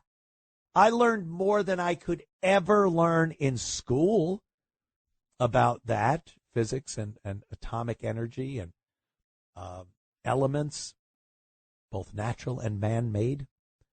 And it was fascinating to me. If I had to go to the damn library, I just never would have done it. I would just be like, oh, how does that work? I don't know. I wonder. And I never would go. Imagine what a pain in the ass it is to have a question and then have to figure out how to answer it in a building with billions of pages of information in it. I could just ask Grok or any other AI the question, then I get the answer, and I now have the answer, so I have the ability to go deeper into the topic and learn, actually learn things. So my question is, what the hell good are libraries in 2026? Charlie in Manhattan, what's up? Anthony. Hey. First of all, the gift from hell, what's his name, Mandani? He's going to use the library as a means of indoctrination. Oh, I'm sure there'll be prayer rugs on the floors and Qurans all over the place. I'm certain of it. Oh, yeah. Not only that, you go to the library today, with the exception of the 42nd Street Library on Fifth Avenue, there's no such thing as a quiet library. If you go to a library and you want to sit there and do research, or you want to read, whatever it is that you might want to do, there's no quiet. It's a community center. It's a community center, and it's mandated. In spite of the fact that it's mandated as a library, we are living in a, how should we say, a revised reality where the library no longer is a place to go where you can find a place that's quiet. The environment is quiet and conducive. You know, Charlie, you bring up a great point there, because I was being naive and stupid again, thinking of what, books? They need more books. That $10 million for each one of the 3 libraries are going to be put to some socialist programs. It's another cover-up. Oh, we're giving money to a library. No, you're not.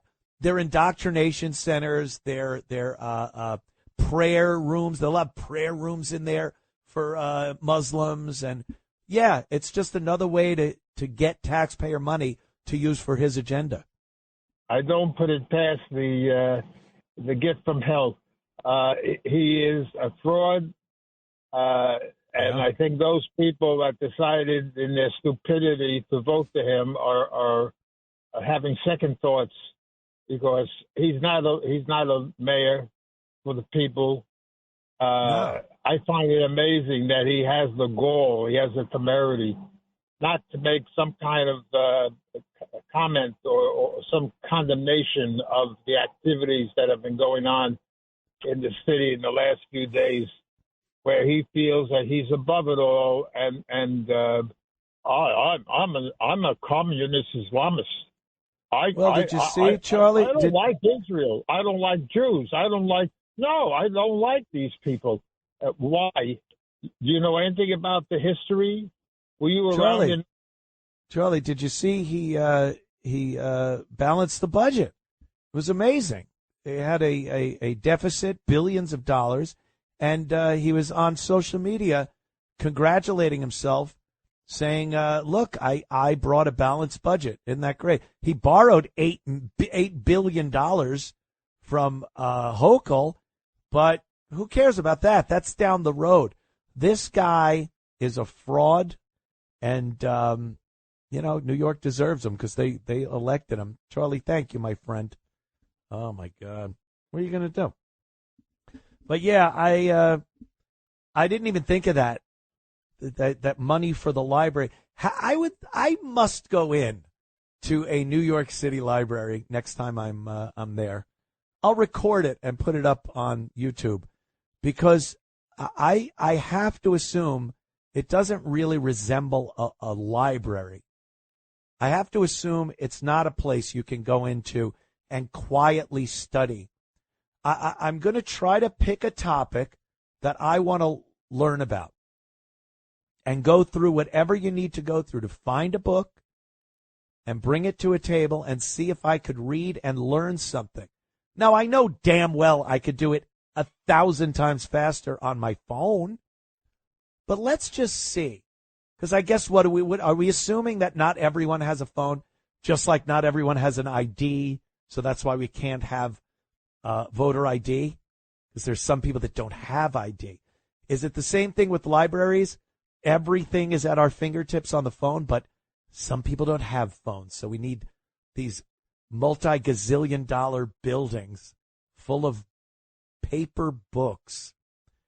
And look, I understand you should probably have them for historical record. I mean, a couple of EMPs and all your information goes away.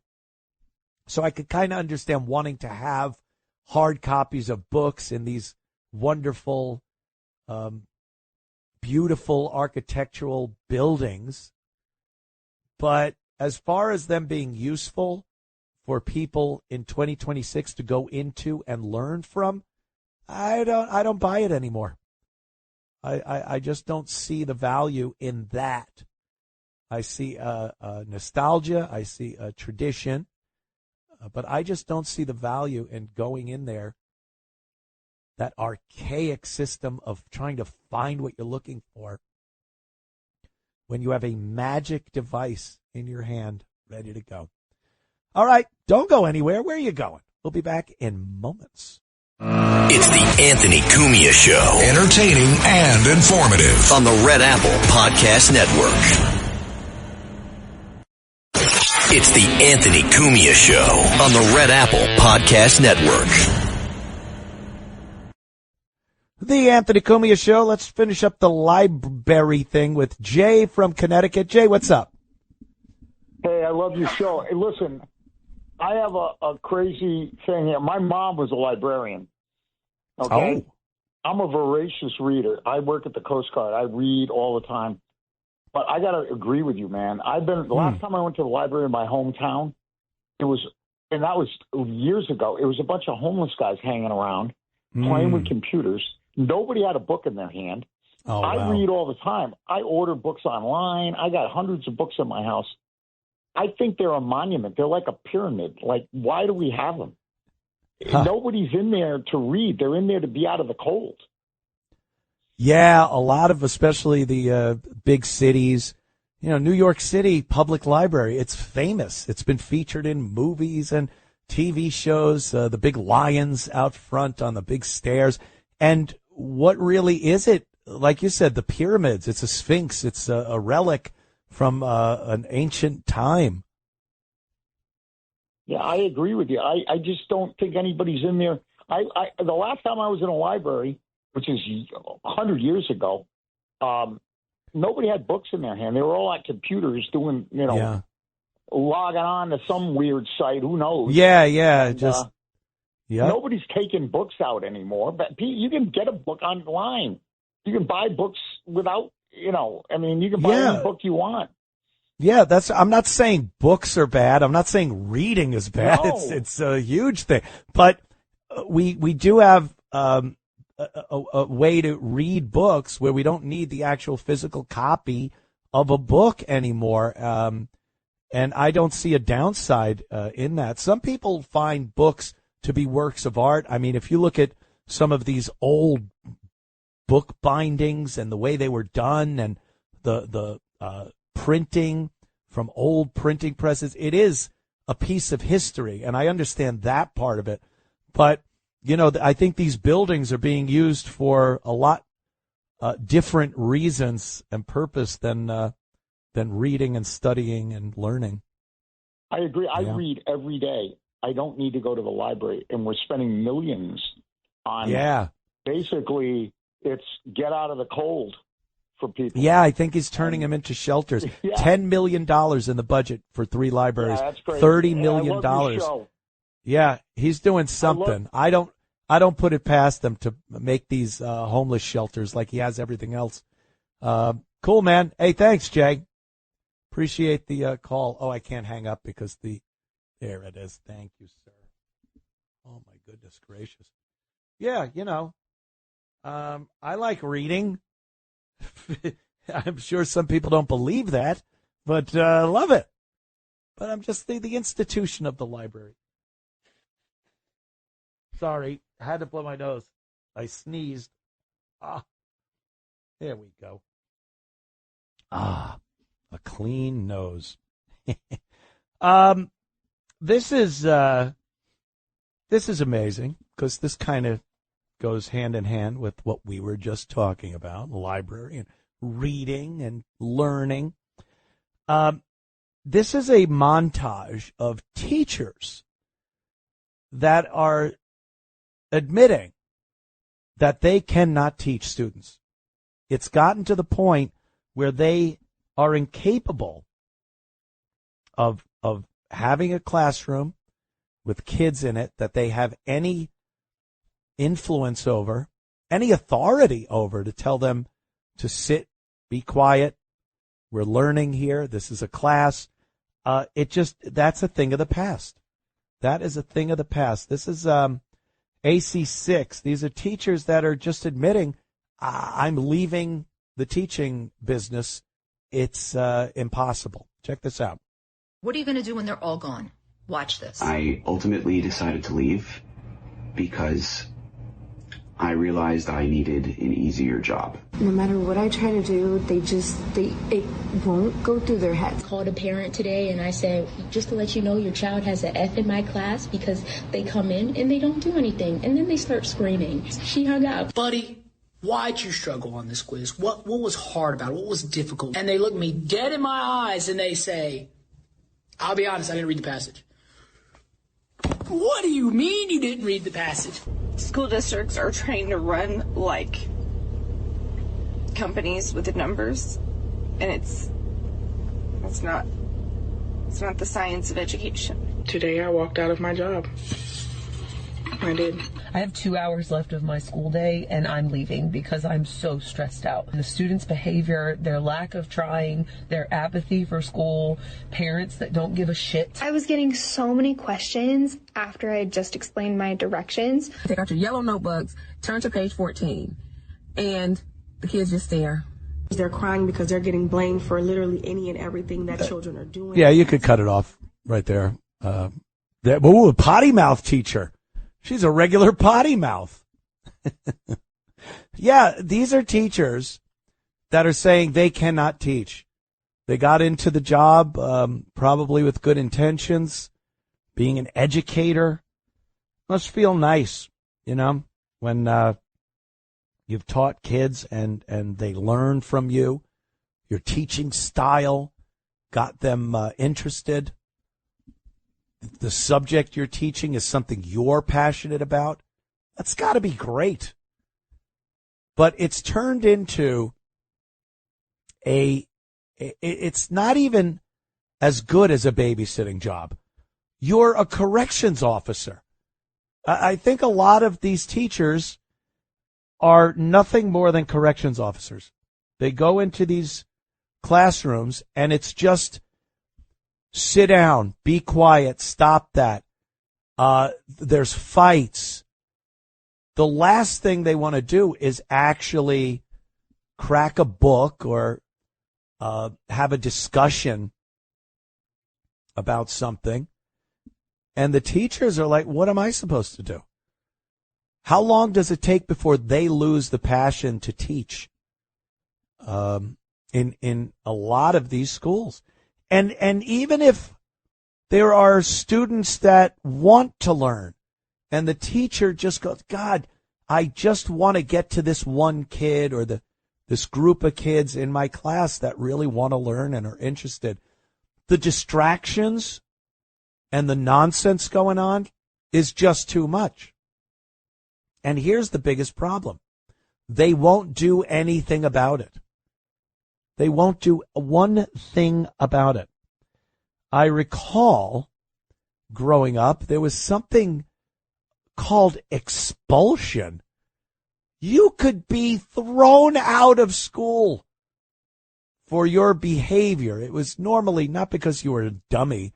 They would work with dummies, but disciplinary problems. And the reason they did it was because they were preventing other kids from learning. And now, like that one teacher said, not the one that dropped the S-bomb, but the one that said they don't want to learn, the parents don't care, that you have no recourse because there's no discipline, because like the teacher said, it's run like a business. They get money. They get money from the state and federal government for every student that comes in every day. I remember hearing that as a kid. They take attendance, and if all the kids are there, they're like, yep, good. We get money for each one of your dumb heads. Every one of the dumb heads we count, we get money. So they don't want to kick kids out of school. It's less money. They don't want to suspend them or expel them. They just leave them in there to do the damage that they are doing to everything. No discipline. And then they took away things like detention and other disciplinary things that seemed to work when I was growing up. So they're like corrections officers. They run around just trying to keep the desk from being set on fire or from one of the other students getting shanked, maybe. You don't want another kid getting shanked in the cafeteria. It is absolutely criminal, and these teachers are feeling it. They don't know what to do. Oh, are we 30? Cool. 10? Okay. I'm talking to our home base. We'll be back in a matter of moments. It's the Anthony Cumia Show. Entertaining and informative. On the Red Apple Podcast Network. It's the Anthony Cumia Show on the Red Apple Podcast Network. The Anthony Cumia Show. Let's go to William in Central Jersey. William, dear boy. Oh, dear. What's up?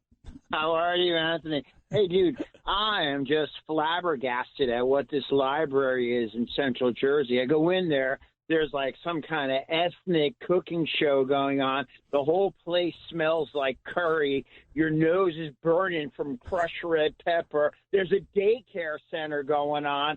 They're teaching people how to plant gardens, and there's like 20 teachers in there, engaged in tutoring. If 9 times 6 is 4 divided by 3, I'm like, oh, shut up! And then there's a chess club going on. I'm like, what do? You scream silence, or like it's not happening. They've turned the libraries into community centers, is what it seems like. I never knew that. I went into this topic tonight and I learned a lot because I thought it was going to be like it used to be, the library, but these are now community centers. The money being raised or taxpayer money going to these are for these community projects. Wow. Never knew. And you see kids doing flips and jumping off the tables. I'm like, where the hell is the librarian? I'm like, right. It's just so crazy. I'm like, I'm going to get the hell out of here. There's very rare you see where they enforce that. Like there's a silent room that you can close the door. That's about it, Anthony. I mean, that's what we all remember about the library was shut your mouth, be quiet when you go in there. It's the place you had to be quiet as a kid, which was difficult to do as a kid. But now, it's amazing. William, thanks, man. Never knew. We learned a little bit about the library today. They're not libraries anymore. How about that? Oh, my goodness. Let's see. What else is going on here that I wanted to get to? Los Angeles. This is great. Los Angeles has decided to stop performing pretextual traffic stops. So the LAPD, I guess a civilian review board, whatever it is, they've decided that the cops shouldn't pull over cars for having taillight out, a cracked windshield, no light illuminating the license plate, headlight out, not using a directional. All these things that cops have used forever to pull people over. First of all, for the actual violation, I get it. It's a blinker. Who cares? Well, it's a way for the cop to pull you over and see if you have a license, registration, insurance. And these are things I would think any driver would hope that other drivers have. If they're unlicensed, unregistered, uninsured, that's all on you. They don't care. Oh, they'll go to jail maybe for a day. They'll get a fine that they won't pay. They'll have their car taken away. They'll just buy another piece of garbage car. No insurance, so you're liable when they hit you. We see a lot of, we're talking illegal aliens tonight. We see a lot of illegals that don't have any documentation, but they're driving. And what are the politicians in the Democrat cities and states doing? Trying their best to get them a license. Just give them licenses. That's fine. So they want to stop the cops from doing this because it was deemed what? I hear? Yes, racist. Good job out there. It was decided that if the cops pull over somebody for a minor infraction or equipment problem, that if you then use that as a pretext to saying license, registration, and insurance, studies have found that most of the people who get arrested from these pretextual stops are people of color. Yep. So using some kind of twisted logic, they figured that it must be racist. It must be that the cops are racist and they're trying to get people of color in trouble by pulling them over. Now, I would think, silly me, I would assume that they're just finding anyone that doesn't have the proper documentation to drive a vehicle on the public roadways. But see, I don't think like that. I don't think that it must be racist. Do you see what I'm doing here? These pretextual stops also lead to major arrests. People that are driving with felony warrants. Yes, for things as crazy as murder, rape. They're out there. They find illegal guns on these people. They get into car chases and they drag them out of the car and arrest them. It's all for a blinker. I love watching the videos. They go, "You arrested me for a blinker?" Nah, not really. Pulled you over for the blinker.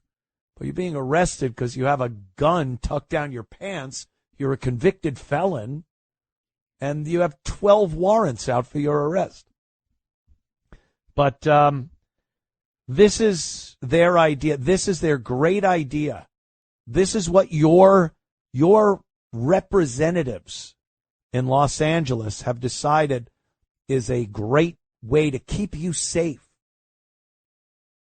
Who is it keeping safe? It's keeping safe the criminals that are driving illegally and perhaps riding dirty with drugs or guns on them. It's protecting them from any legal consequence that they might face if they're pulled over for something as simple as a cracked windshield. Who is it not protecting? The legal, law-abiding, tax-paying citizens that elect representatives that they hope will represent them and take care of their safety out on the roadways and keep criminals away from them, keep dangerous people from having guns on them, all the things that they profess to be so passionate about. And that's what they think is a good decision. I don't know how anyone stays in Los Angeles, just like New York. I don't know how anyone stays in New York either, but that's another thing. How about we hop in a plane and we fly from LAX to O'Hare Airport. Landing in O'Hare. Let's look at Cook County, Illinois, and see what's going on there. Do you know their ankle monitor program that they have? This is where they take people, and instead of letting them languish in jail cells, because that's so cruel, they give them ankle monitors, and then they set them loose, like an elk. They put something in their ear, and then they just set them free. Well, these are supposed to be for people that are committing nonviolent crimes. We used to hear about this. Why should someone who was caught with an ounce of weed, why should they sit in jail with real criminals because they can't afford bail to get out of jail? And everyone went, yeah, that sounds reasonable. And what did they do? They took the inch, and we gave them an inch, and they took the proverbial mile. And now some of the worst, most violent criminals are being released with these ankle monitors, and there have been instances where they have committed horrific, violent crimes while wearing the ankle monitor. How do you tell the cops you weren't there and you didn't do it when you have an ankle monitor on while you're doing it? So the best part of this whole thing is that Cook County ankle monitors, 8% of the people that are given ankle monitors are just gone. Literally just gone. They disappeared. No one is monitoring this, is the problem. They call them ankle monitors, and we found out that no one is actually looking at anything that monitors where these people are at any given moment.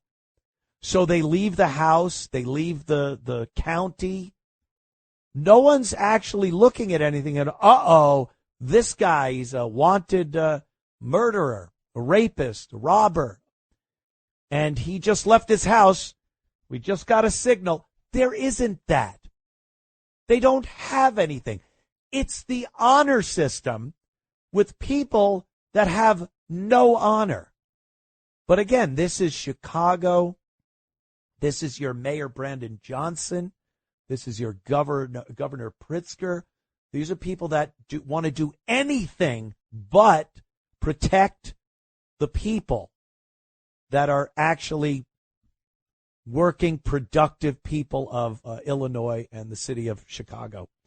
So let me listen to this along with you, if I may, about this 8% of these ankle monitor convicts. Well, they are. That are just, they disappear. AC2. As of last month, 2,450 defendants were on the electronic monitoring system overseen by the courts. 590 of them, roughly a quarter, are awaiting trial for violent crimes. And we learned today 8% of the people on electronic monitoring are AWOL. No one knows where they are. The chief judge acknowledges it's a flawed system. How concerned should the public be about those 8% of defendants who are AWOL? Concerned is a tough thing to define, right? They're no longer where they're supposed to be. They're no longer in their home. Doesn't mean they're out committing crimes necessarily. Some might be, but they're actively being searched for right now by law enforcement. Who is on electronic monitoring may surprise you. 210 defendants, 9% of the total, are facing an aggravated unlawful use of a weapons charge. Others are awaiting trial for being a felon in possession of a weapon. And there are 21 defendants currently on EM who are charged with murder. The chief judge acknowledged the numbers sound high. He acknowledged the numbers sound high. Oh, well. They're out there, but it doesn't mean they're committing crimes. Yes, it does. They committed the crime when they left with the ankle monitor. Oh, my God. These are the judges. Just another broken cog in the machine of supposed justice in this country.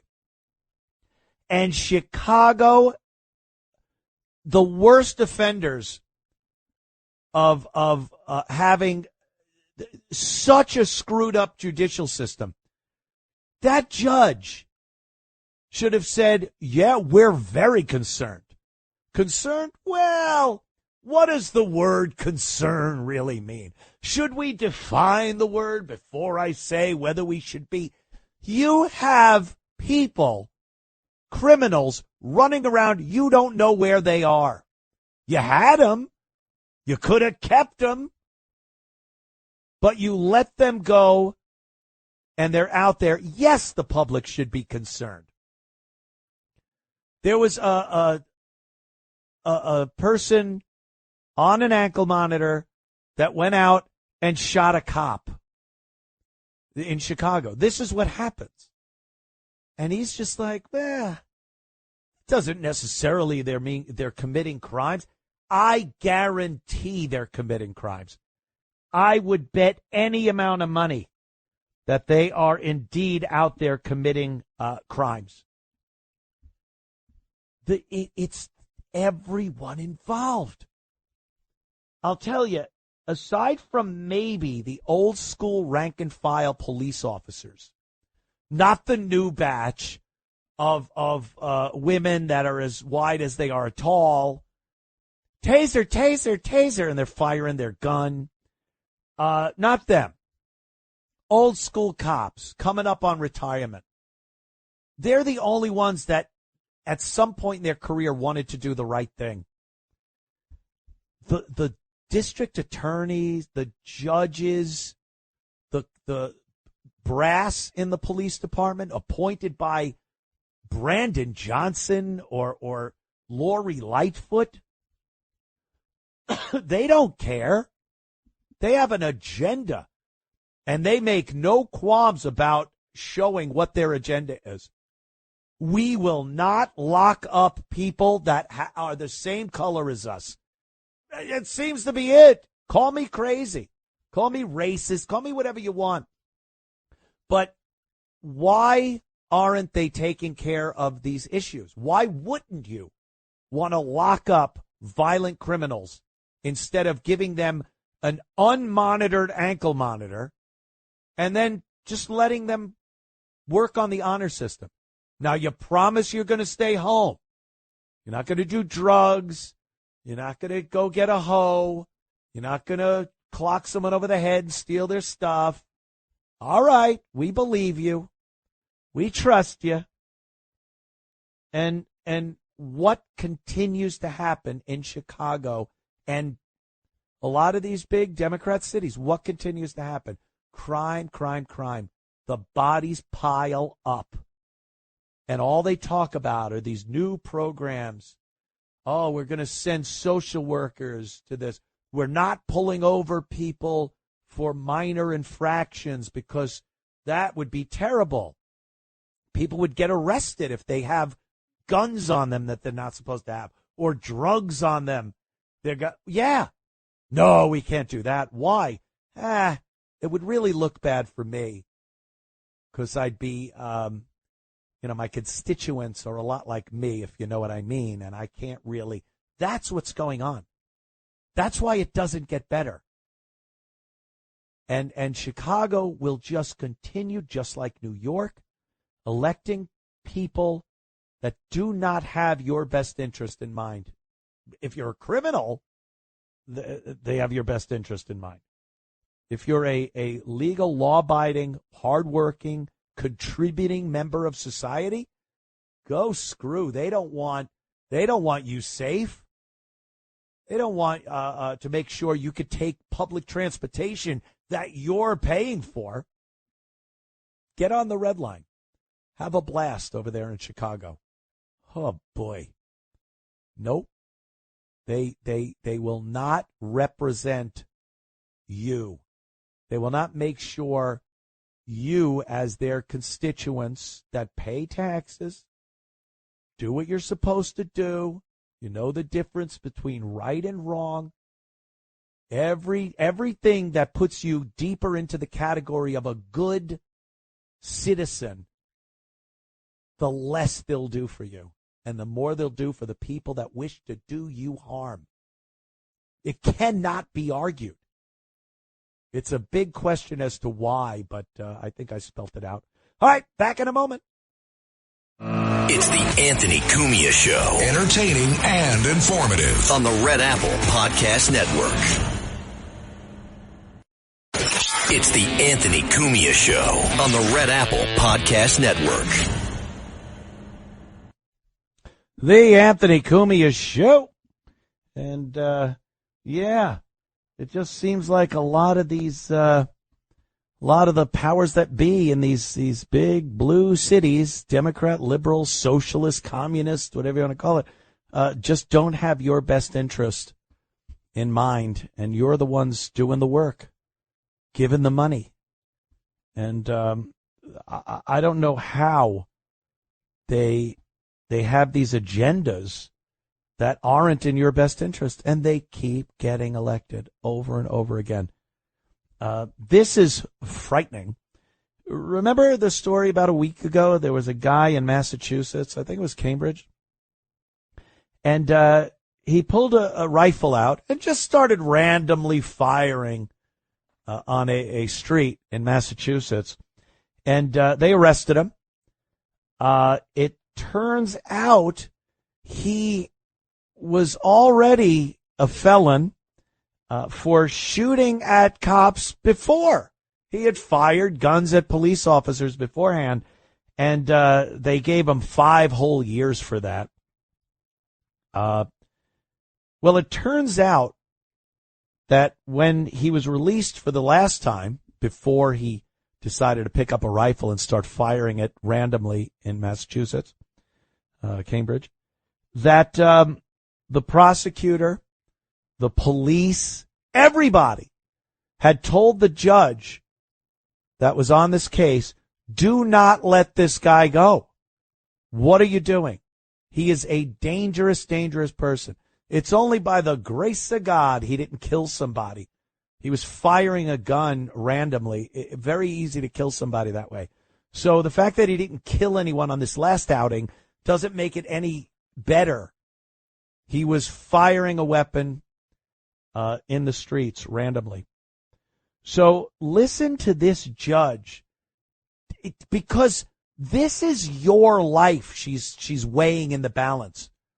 When she's talking and saying she's willing to take a chance, that there's a chance she's taking on this convicted felon who was released from jail for shooting at police officers.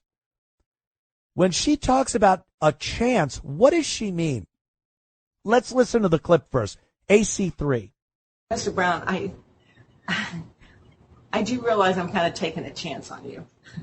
And, you know, when people stand up, experienced police officers, experienced probation officers, and they tell me this guy is a danger to the community, then I hear that, and it gives me, I can't look into a crystal ball and figure out what's going to happen once you get out. But I do understand that I am taking a risk here. Taking a risk. Taking a chance. Think about what you do when you take a chance. Let's go to Vegas or Atlantic City. I'm taking a chance. I'm taking my money and I'm putting it up here to bet. And if I win, I get double my money. If I lose, I get my money taken away and I don't have any money. There's taking a chance. What is she taking a chance on? If I win, this guy doesn't commit any more crimes against humanity. If I lose, someone pays, some random citizen pays with their life, their money, whatever else. They get PTSD for the rest of their life from being robbed or raped. She's taking that chance?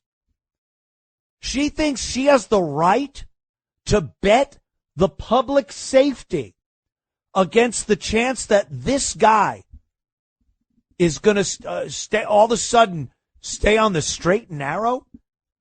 How dare she? How the hell does she think she has the right to bet with the public safety? It's no skin off her ass. She doesn't have a stake in the game. She doesn't get fired or jailed if this piece of garbage goes out and commits more crime and hurts people. What chance is she taking? Oh, I'm taking a big chance. No, you're making the public take a chance that someone's getting hurt or killed. Why? What's in it for you? Put the guy away for as long as you can. If you can let him go or you can lock him up, lock him up. There's no upside to letting these monsters back out on the street. No upside. And she's gonna, well, all right, I'm gonna risk it. What are you risking?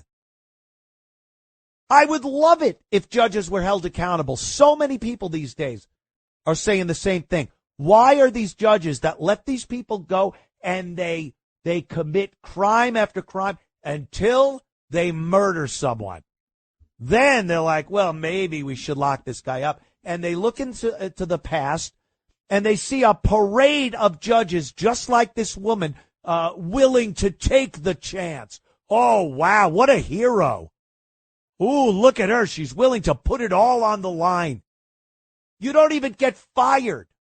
What other job can you screw up so badly that someone dies and you don't even get fired? What other job? There ain't one. I'll fill you in. There ain't one. Maybe actor if you're Alec Baldwin, because he could still act, I guess. But other than that, the nerve of these judges. I'll take a chance. I'll risk it. No, we're the ones having to take the chance and risk it when you let these animals back out on the street. Oh, my God. All right, people. We'll see you back here next week. Thank you for tuning in. Anthony Cumia on X. That's my X account. Go there. Follow me there. And other than that, we'll see you right back here next Sunday with the Anthony Cumia Show. Later.